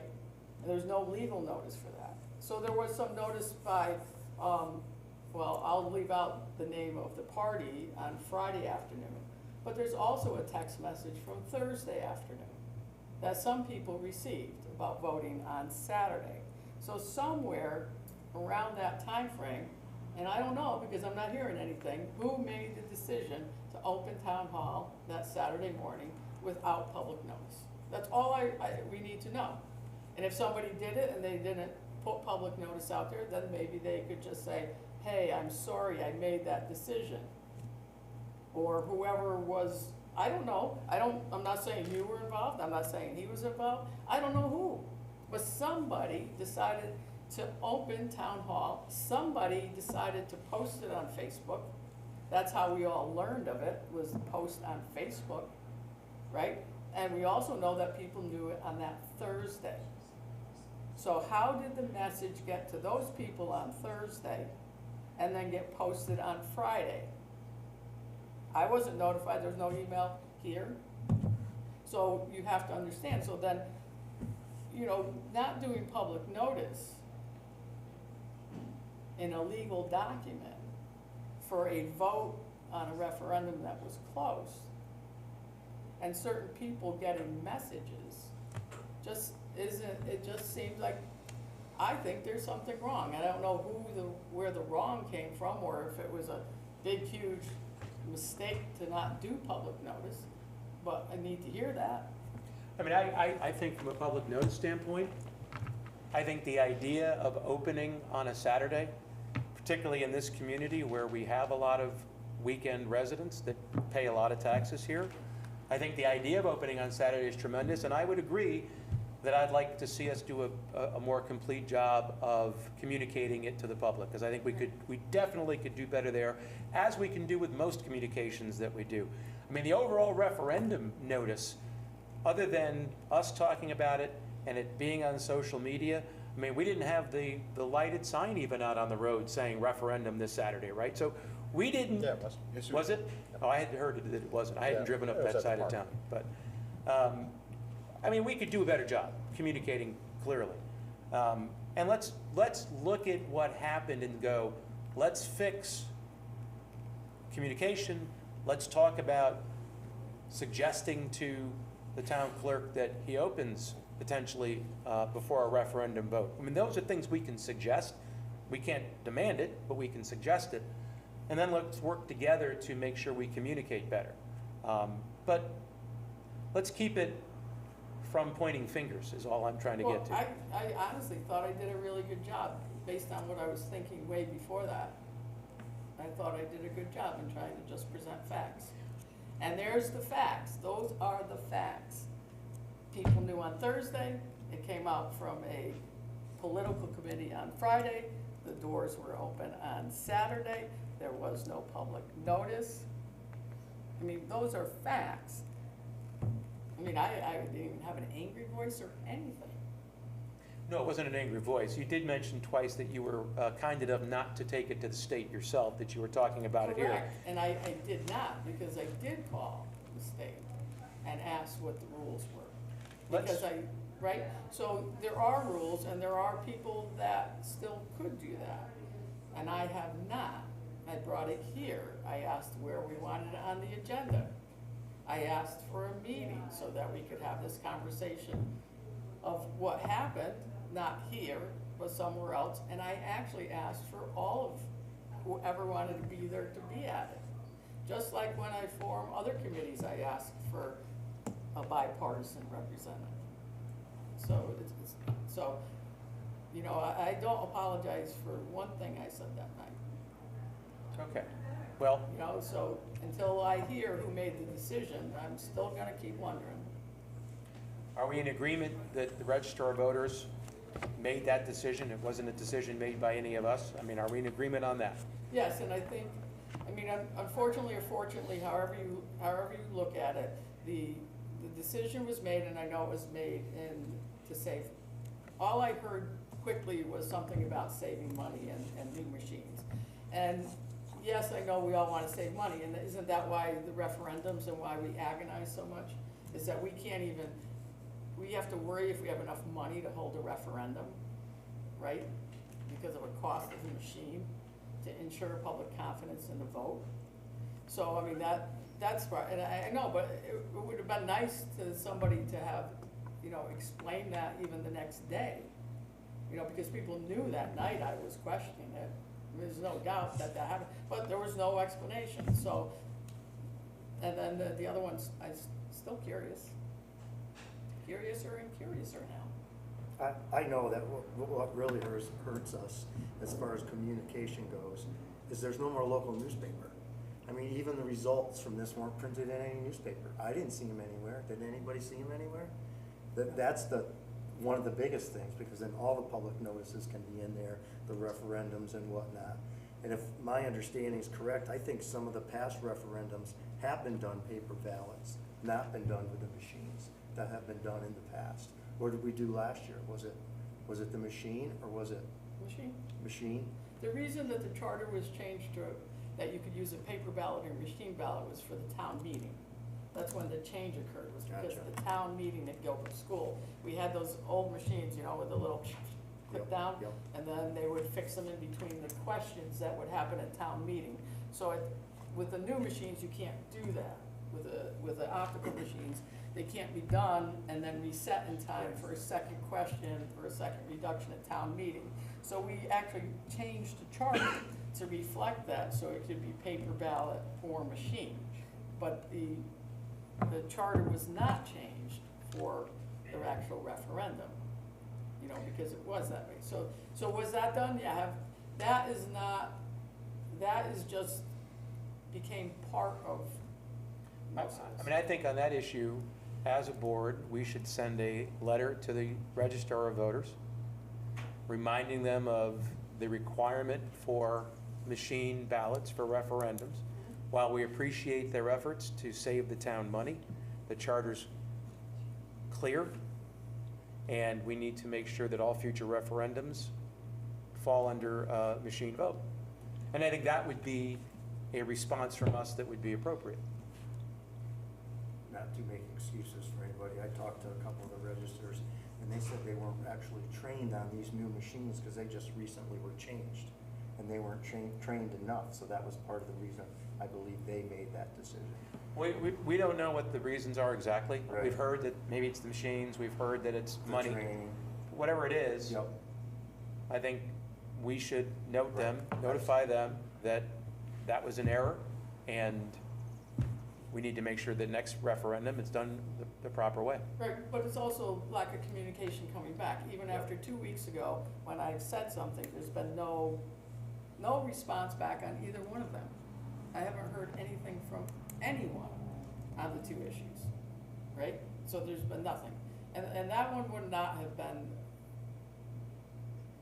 that's not, so when you talk about newspapers, Right. there are online newspapers that a public notice could have been submitted to. You know, Mhm. there's press releases, they're called. that could have been out there in terms of an additional day. And that's the thing, so that's my lasting question is who made that decision to open on Saturday? And Todd, you weren't there, right, on Saturday morning? I was not. So, Well, I just think that we needed to clear the air to some degree. yeah, well, I wasn't saying it was this board that did it or decided it. I don't know who decided it. I still don't know. It's right now, whatever time it is right now. We still don't know. I just think we need to clarify that it was not any members of this board, and that whatever happened, we don't know. I don't know. I do know, and I would agree with you, that if we're going to do that again, we should just notice it better. And perhaps again, since Glenn doesn't fall into the purview of this board, we can certainly do the same thing we're doing with the Register of Voters, which is, send a letter on what we'd like to see happen. And so that we don't run into an issue like this again. Right, I mean, in my perfect world, a couple years ago, I asked for the town clerk's position to be put underneath the town manager. And we did that as a charter committee. And the charter committee wanted to put the town clerk's position underneath the town manager to avoid all appearances of political pressure, right? The town of Washington just voted for that to happen. The town of New Hartford has that right now. And there's a lot of other ones that do. We, as the Democratic side, was willing for Glenn to hold that position as a work-life appointment for the rest of the time, because we felt that it was important that that position be seen as apolitical, and that would be under the town manager's job. And there couldn't have been any pressure in that. What happened with that charter change? Charter changes are You nearly really impossible. wanna know about this answer, Paul? How about in It 15 failed. seconds or It- less? it Never, never even made it, Never made Okay. it because we which weren't. is sad. No, we weren't gonna bring it forward because the Republicans didn't want it. That's why it never went forward, is because the Republicans, and you were on the charter committee, I was. that was fighting against it. We had people stand up that fought against it. And it wasn't gonna go anywhere, and we didn't wanna subject the town to another fight over that. I agree. How many years ago was this? Like 2 or 2.5, 3. like I 2.5. was on that charter commission, and my thought was, let the town decide if they want it to be that way. Yeah, but there are people. But it's only a 2-year term right now, so it's like make it a 4 or a 6-year term, or you make it so it's a permanent position. But that was something, it never even made it that far. But it was right on the turn. Which when was it sad. was right on the turn. Which is sad that we didn't get that far, because it would have been. Right, a but lot it wasn't quicker. gonna go anywhere because some of your brethren were out there fighting us against it. Well, I can't So- comment on so things that you happened shouldn't prior ask to me too being many here. questions, all right? But do we, in order to I get these tried. 2 communications sent to the Register of Voters and to the town clerk's office, do we need to motion this? I think that with the registrar, I mean, I don't need a letter to go to the registrars. I still want the registrars to have a meeting with us, whoever wants to be there, and tell me what happened. And then I also want to know who made the decision for the 24th. Can we have the registers come here? They To a don't, meeting? Well, I don't want them to feel like, I didn't ask for them to come Right. here because I don't want and to. they're not subject to our purview. They're elected officials. Right.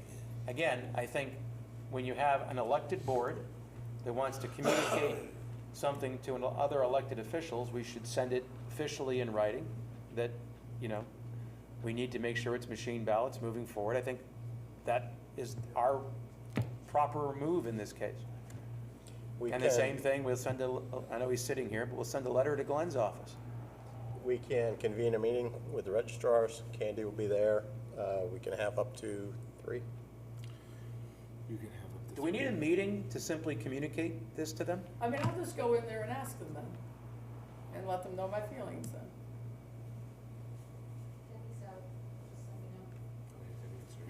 That's fine. I mean, the Register of Voters made an incorrect decision, according to the charter. Do we need to do more than just send them a letter reminding them of what their responsibilities are? Do we need to question them beyond that? Again, it's a bipartisan committee. They're made up of both parties here. It's not like it's one side or the other. At the end of the day, it's behind us, so it really doesn't matter what we We're say just trying to them or prevent it do from them. happening in the future. I think Well, that, I don't think it's gonna happen again for a while. yeah. I mean, and I think between the last meeting and this meeting, I don't think it's gonna happen again. Well, we brought it into our meeting and it's part of our record. I'm just suggesting that we should officially notify them our position on it. we can arrange something. We'll set up a meeting with a letter to them, if that's what the board desires. I don't need a letter. The letter is fine then. As for the I other, mean, I don't, maybe you do. I mean, there's no, just because I said it doesn't mean that you can't do a letter. Again, all I'm trying to get to is closure, right? We have a situation that happened with the paper ballots. We agree that that was the incorrect method. I'm sure they've heard about it, but if we're going to make it official, we should at least notify them in writing. Would you all not agree that that's appropriate? I think if you put it in writing, you finalize it, it's documented, there's a paper trail. We don't see it happen again. If there's no closure, you don't get an answer. You don't know who made the decision or why the decision was made. I mean, So you need to know, you need to hear someone tell you, I made the decision to try to save money. That's the only way to get closure? yeah, how did you come to this decision? Yeah. Yeah, I don't think we need to interrogate them. I think we need to notify them. Doesn't it take both of them to make that decision, or could one of them make that decision? Well, I don't know who made the decision. That's what what, I'm saying. if we had a meeting, we'd find out. You would think it'd Was be it all of them, discussed? because there is 4 of them, Yeah, there That's is two two. that's a full-time. question, right? right? You could interrogate them, or you could simply notify them that that was inappropriate and it can't happen again, and that should end it, one would think. Well, I don't think we have the authority to interrogate them, correct? They are, again, are elected officials, are they not? And we are elected officials. Have a meeting with them. We're not Well, gonna we could- Well, you're having a interrogate meeting with the them. purpose of asking them why they made a decision. Right? That's the purpose of the meeting, is you want to know why they made the decision. Simply, we can communicate to them that that was the wrong decision and they have to use the charter calls for machines, and that's the end of it. I don't understand why we Okay, have so to. I'll agree with you on ending the registrar thing. Good. So that way, I mean, I didn't bring it back up tonight, so registrar thing's done. I'll agree to end it right now, if that helps. And what way are we gonna end it? Are we gonna notify them? Are we gonna meet with them? Or are we gonna do nothing? What would you like? I've stated what I think we should do multiple times. Okay, then make a motion. I move that we send a letter to the registrar of voters, informing them of the charter requirement to use machine voting in future referendums, all referendums as stated in the charter. I'll second the motion. thank you, Paul, thank you, Bill. Any other discussion? No, it'll just be helpful, so you could say that, you know, it's appropriate procedure, and it wasn't you guys, so there you go. And should the letter, I'll amend the motion, the letter should come from the mayor, It's come from the board. or all of us? All of us? Well, yeah, it's coming from the Yeah. board. Okay. From all of us. So who's gonna draft the letter? You made the motion. Draft the letter, take You care of wanna send drafting the a letter. You do it, Paul. That's fine. All in Okay. favor? So when I asked for a meeting, and we didn't have one, how was that decided? I'm sorry? 2 weeks ago, I asked for a meeting. It was said that the meeting would happen, that Todd would set it up. How come there wasn't a meeting? Because it hasn't been set up yet. It's the best answer I can give you.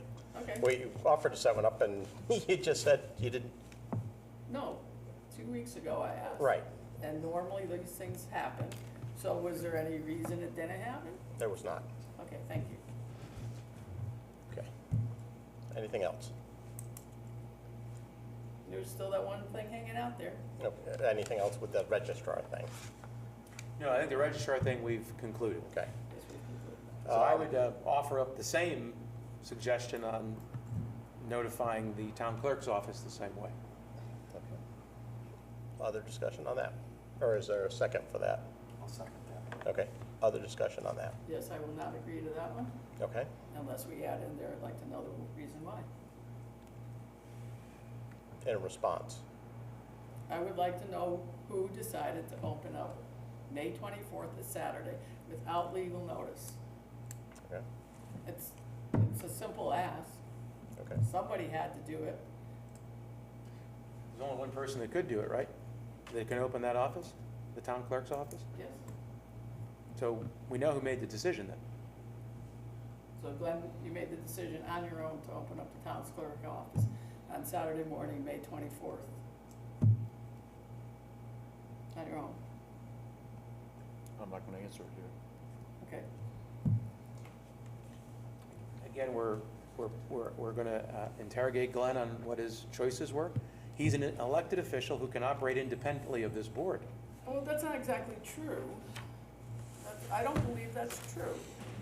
I believe that this board is responsible for what's in the charter, and part of the charter and part of election integrity is public notice. So I don't necessarily agree with that. We agree that public notice, we could do a better job of all public notices, including this one. Okay, so let's leave it there. Okay. I think that's a good place to leave it. And then other forces can do what they want with it. I will leave it here. Moving on to item 11, new business. A, 25-20, proposed line item transfer by the Director of Finance. Paul? Thank you, Mr. Mayor. So before you tonight is the first of many which we'll run through. I had Helping Hands stop into my office recently. If you remember back in the 26 budget, Helping Hands did receive a budget cut.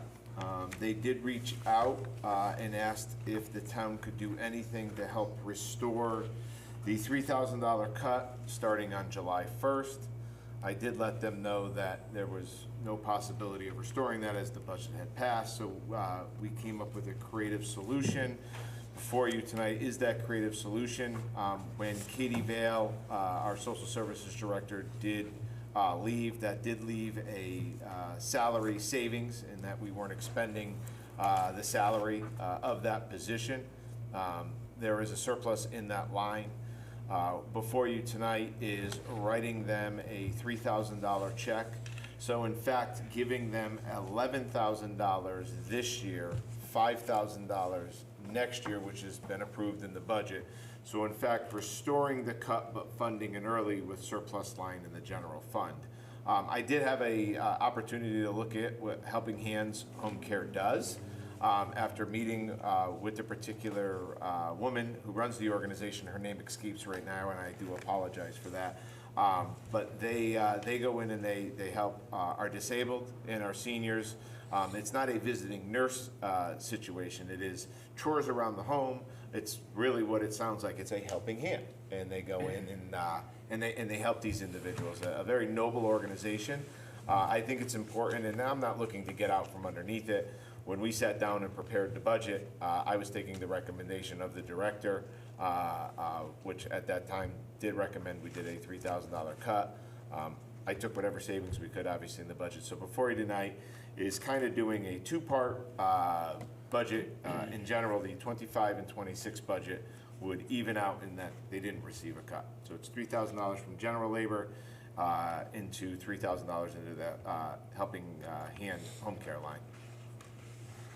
Any questions? Do we have a motion?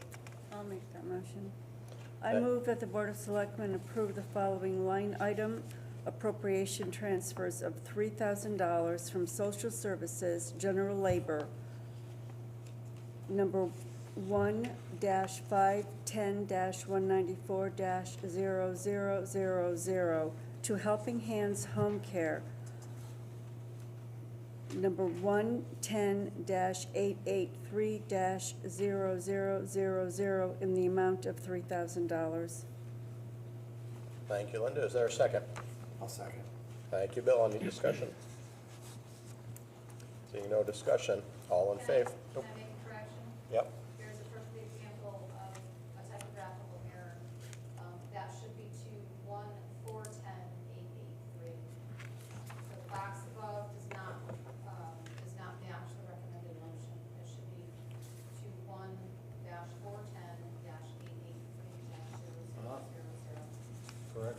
Thank you, good catch. Do you care to amend your motion, Linda? So amended. Thank you. Any other discussion? All in favor? Unanimous? Thank you. 25-21, proposed line item transfer. Funds are available, and this is obviously from our rec department. Funds are available in the overtime, heating, fuel, and recreation celebration budget lines, as the accounts are not expected to be fully expended by June 30th. For example, the majority of the celebration work this year was completed by volunteers, reducing the need to hire labor. The transfer will support additional hours of Tanya to assist with the summer camp programs. As you know, we're going through a transition in that office, as well as to allow departments to complete needed maintenance work at the recreation facilities, including tree work and mulch insulation.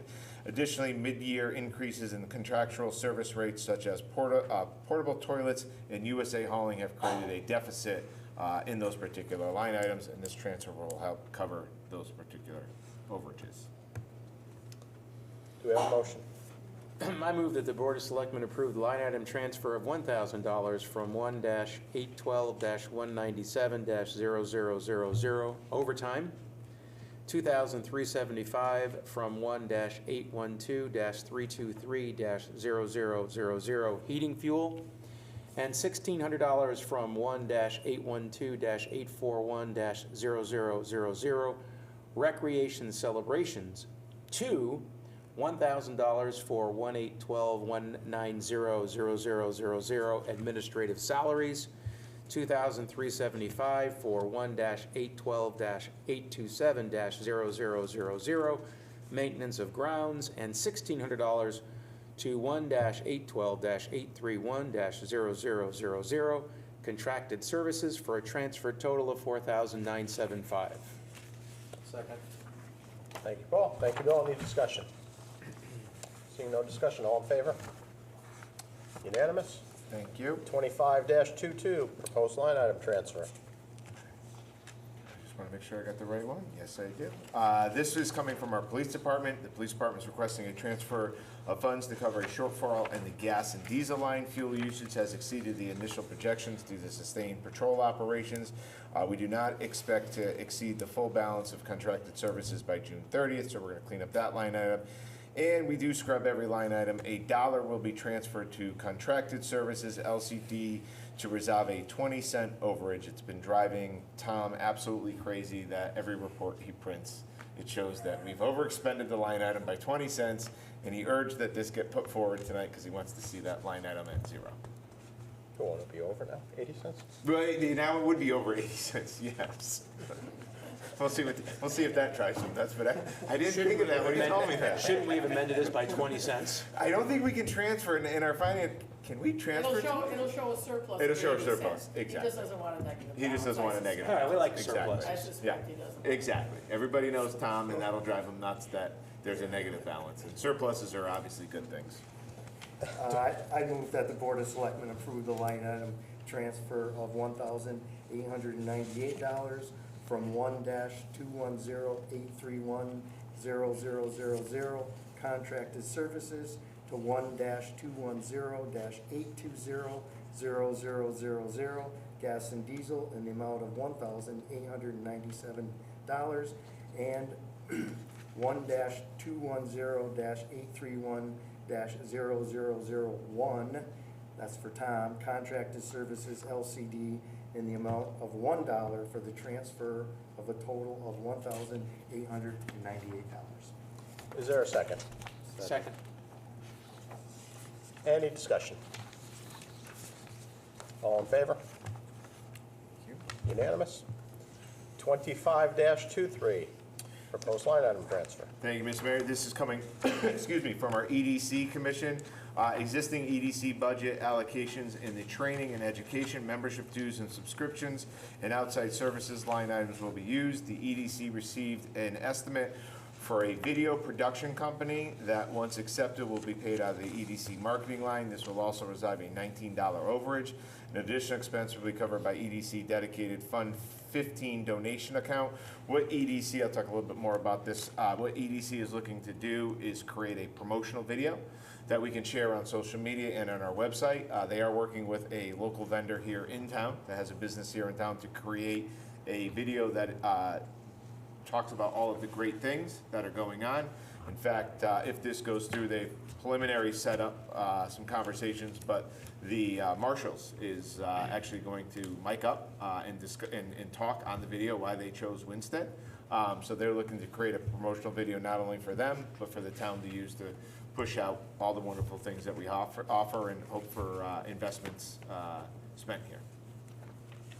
Do we have a motion? I move that the Board of Selectmen approve the line item transfer of $500 from 1-125-811-0000, training and education, $750 from 125-814-0000, membership dues and subscriptions, and $2,636 from 1-125-831-0000, outside services to 1-125-831-0005, marketing in the amount of $3,886 for a transfer total of the $3,886.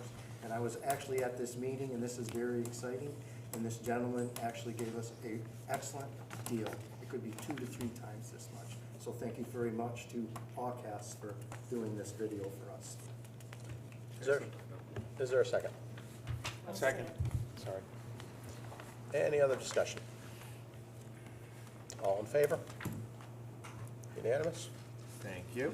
25-24, proposed line item transfer. Coming from our fire department, with the vacancy of the chief's position for most of the year, we have sufficient funds to make transfers to these accounts for unforeseen cost increases beyond our control. Several essential operating line items have experienced significantly higher than anticipated expenditures due to the increased usage and mid-year inflationary cost pressures. A lot of it, what's going to come from is the telephone, gas and diesel, electricity, and tires, for a total of $6,000. Is there a motion? I move that the Board of Selectmen approve the line item transfer of $6,000 from 1-211-811-0000, administrative salaries, to 1-211-807-0000, telephone and internet in the amount of $1,000. 1-211-820-0000, gas and diesel in the amount of $2,000.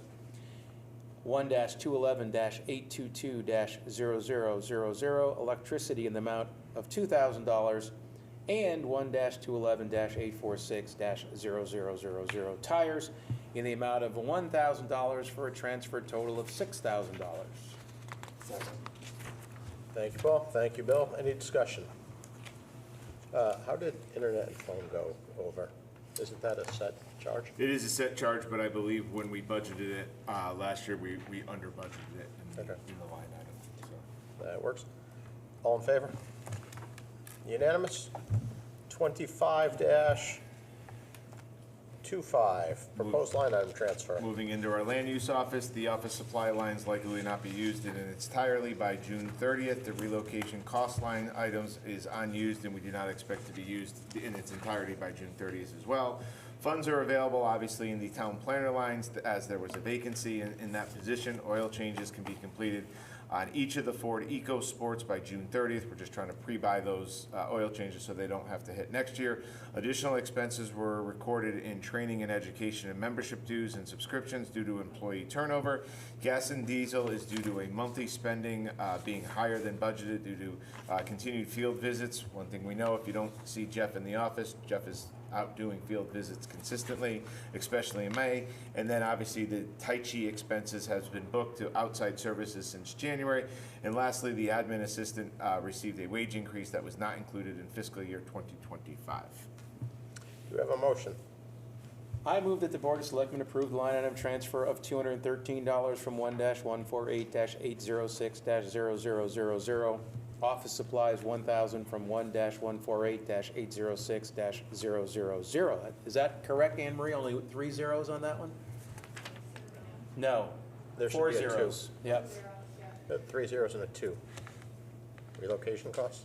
Yeah, so 30002. Correct. Yep. Relocation costs from 148-190-0003, town planner, and 7,100 from 1-918- Let me go back for a second. The $1,000 is not coming from 806. We've got 2 things coming from 806. So the 13 is coming from 148-806, office supplies. $1,000 is coming from 1-148-830-0002. Okay. Which is relocation costs. So the name is correct, the account So number this was is correct, typed that's in wrong. correct. So when you reference it, reference the account numbers up here, because you're gonna be, they don't transcribe correctly down there. Okay, so we need to do this over again? Clean up the record. I move that that the Board of Selectmen approve line item transfer from, so $213 from 1-148-806-0000 office supplies, from 1-148-830-002 relocation costs of 002. 3 zeros. 0002, relocation costs $1,000. From 1-148-190-0003, town planner of $18,150, and 1-918-388-0000 unnegotiated settlements in the amount of $7,100. To 1-148-831-0005, maintenance of vehicles, $213. 1-148-811-0000, training and education, in the amount of $561. 1-148-814-0000, membership dues and subscriptions in the amount of $170. 1-148-820-0000, gas and diesel in the amount of $269. 1-148-830-0000, outside services in the amount of $18,150. And to account 1-148-191-0000, administrative assistant in the amount of $7,100. Total transfers to total $26,463. Thank you, Paul. Thank you, Bill. Any discussion? Seeing no discussion, all in favor? Unanimous? Thank you. 25-26, proposed line item transfer. Moving on to the assessor's office. All regular contracted items have been paid for out of the contracted printed line. Therefore, they do not expect to use the remaining balance by June 30th. A $430 expense was paid from membership and dues and subscription lines for a CAAO Motor Vehicle Digest. This expense is essential for evaluating our motor vehicles for the 2025 grand list. I move that the Board of Selectmen approve the line item transfer of $430 from 1-115-817-0000, contracting printing, to line 1-115-814-0000, membership and dues and subscriptions for $430. Thank you, Bill. Is there a second? Second. Any discussion? Seeing no discussion, all in favor? Thank you. Unanimous? 25-27, proposed line item transfer. And last but not, I have a correction on that one also. what do you got? That one stems from the internal transfer form. We have the wrong account number for office supplies. It should be 117,806. 806? Yep. So it's wrong on the second top. line down in the box is gonna be 117,806. Office supplies for 220, in the box, and then in the verbiage of the recommended motion also. Okay, thank you, Anne Marie. Well, I guess briefly put, this is what happens when we didn't have a budget last year and we had to send out multiple bills. So we're looking to take, and I can explain the whole explanation, but at the end of the day, contracting printing came in higher than expected because we had to send out multiple bills last year, or more bills than we thought. So we're taking from overtime and office supplies. There was a training and education I will briefly talk about.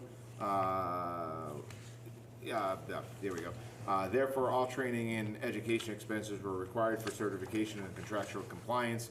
So there was a contractual compliance and certification that we did not budget enough in last year's budget of $130, and the contracted printing was because we sent out an additional bill because we needed to load up the coffers again because we didn't have a budget yet. Do we have a motion?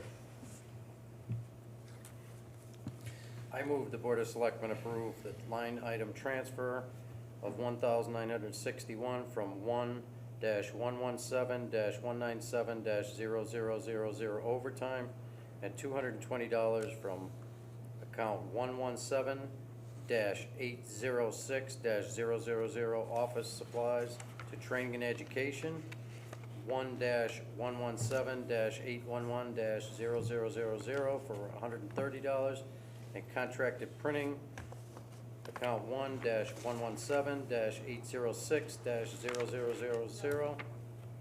one is 817. That one didn't change.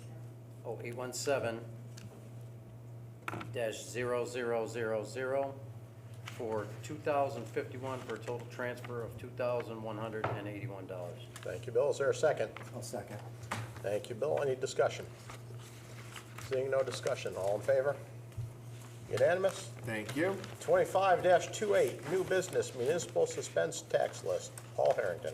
So, as done yearly, pursuant to Connecticut General Statute 12-165 and 12-167, our tax collector is recommending the suspense list for 2025 in the amount of $68,367.06. Just to put it publicly, this is personal property taxes are deemed uncollectible if they've gone out of business.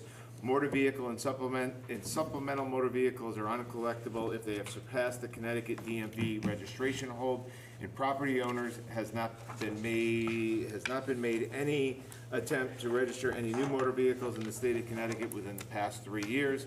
Additionally, reasons may include that the individual cannot be located, tax bills have been returned by the U.S. Postal Service and undeliverable, or in the event the taxpayer has moved out of state or has been deceased. Do we have a motion? I move that the Board of Selectmen approve the Town of Winchester suspense list. Is there a second? Second. Thank you, Troy.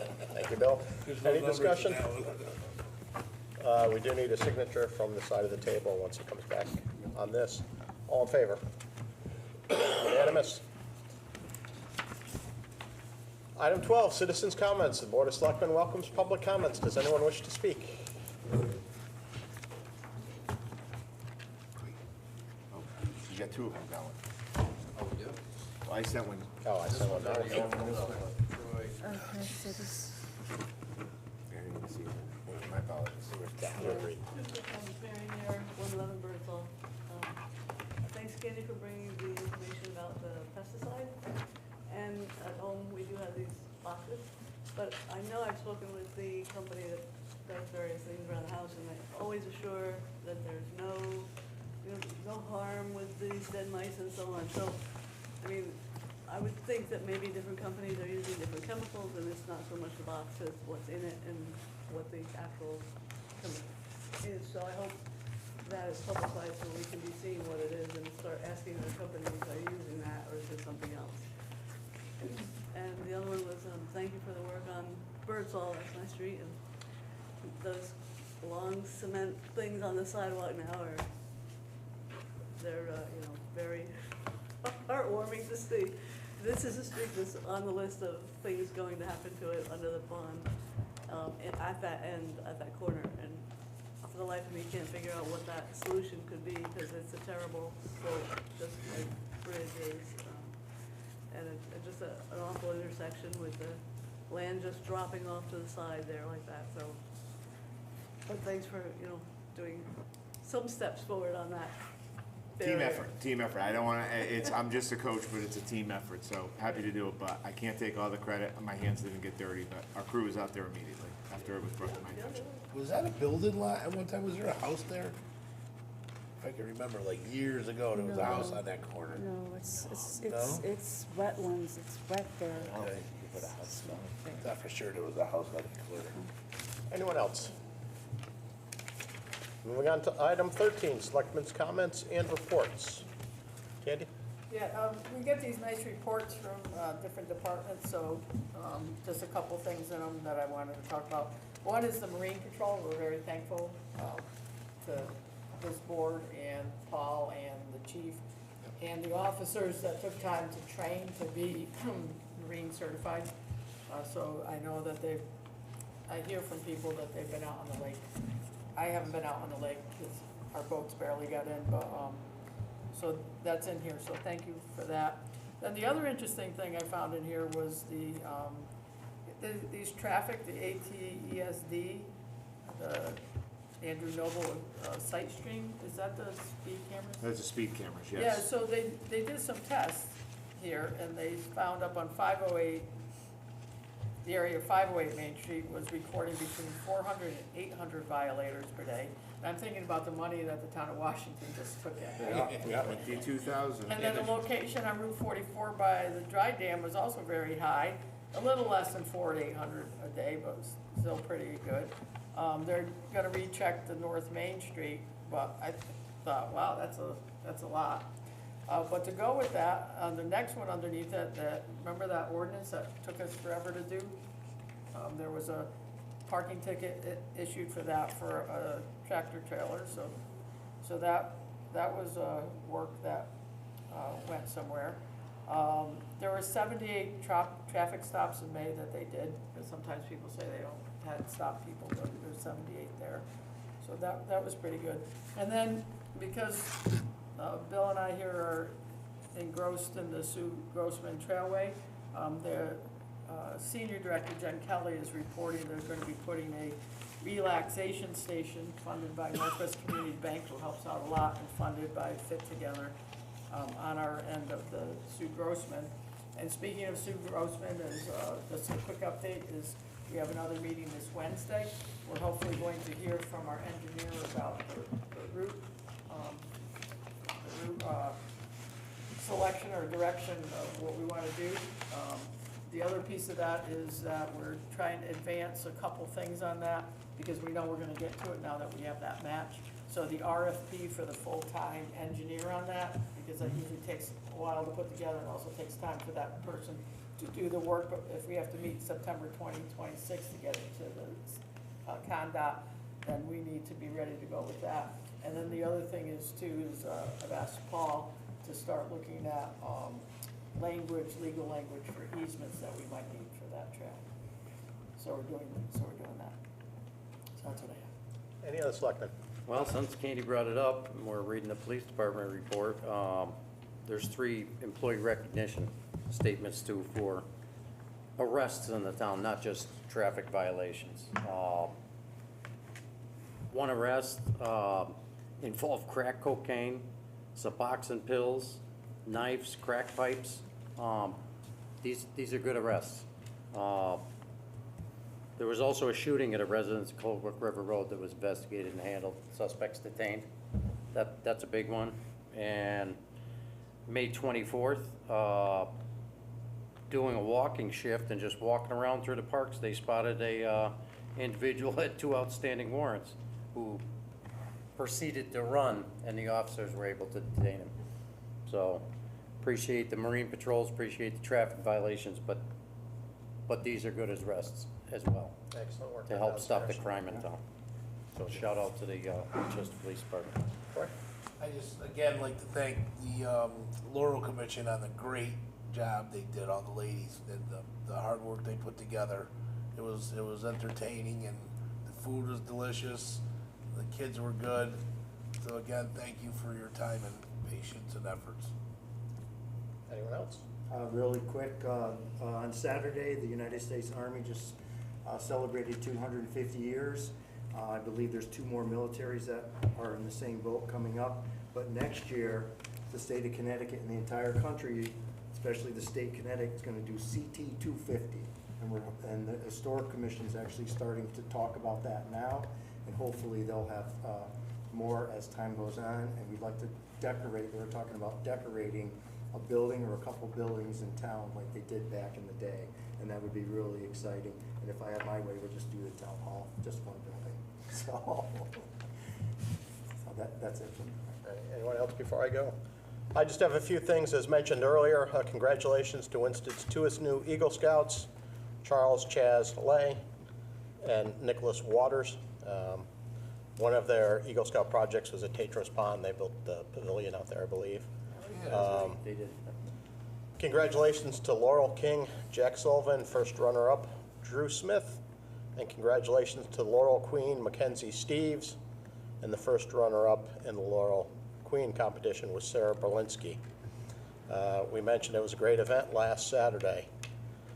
The other thing that has been going through my mind since probably before the election is how can the town get our message out better?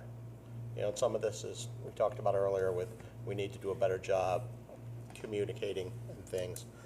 So I'm going to start putting together some ideas and sharing them in Paul's office. I encourage the rest of the selectmen to think outside the box on ways that we can get our message out to residents more and things that we can do.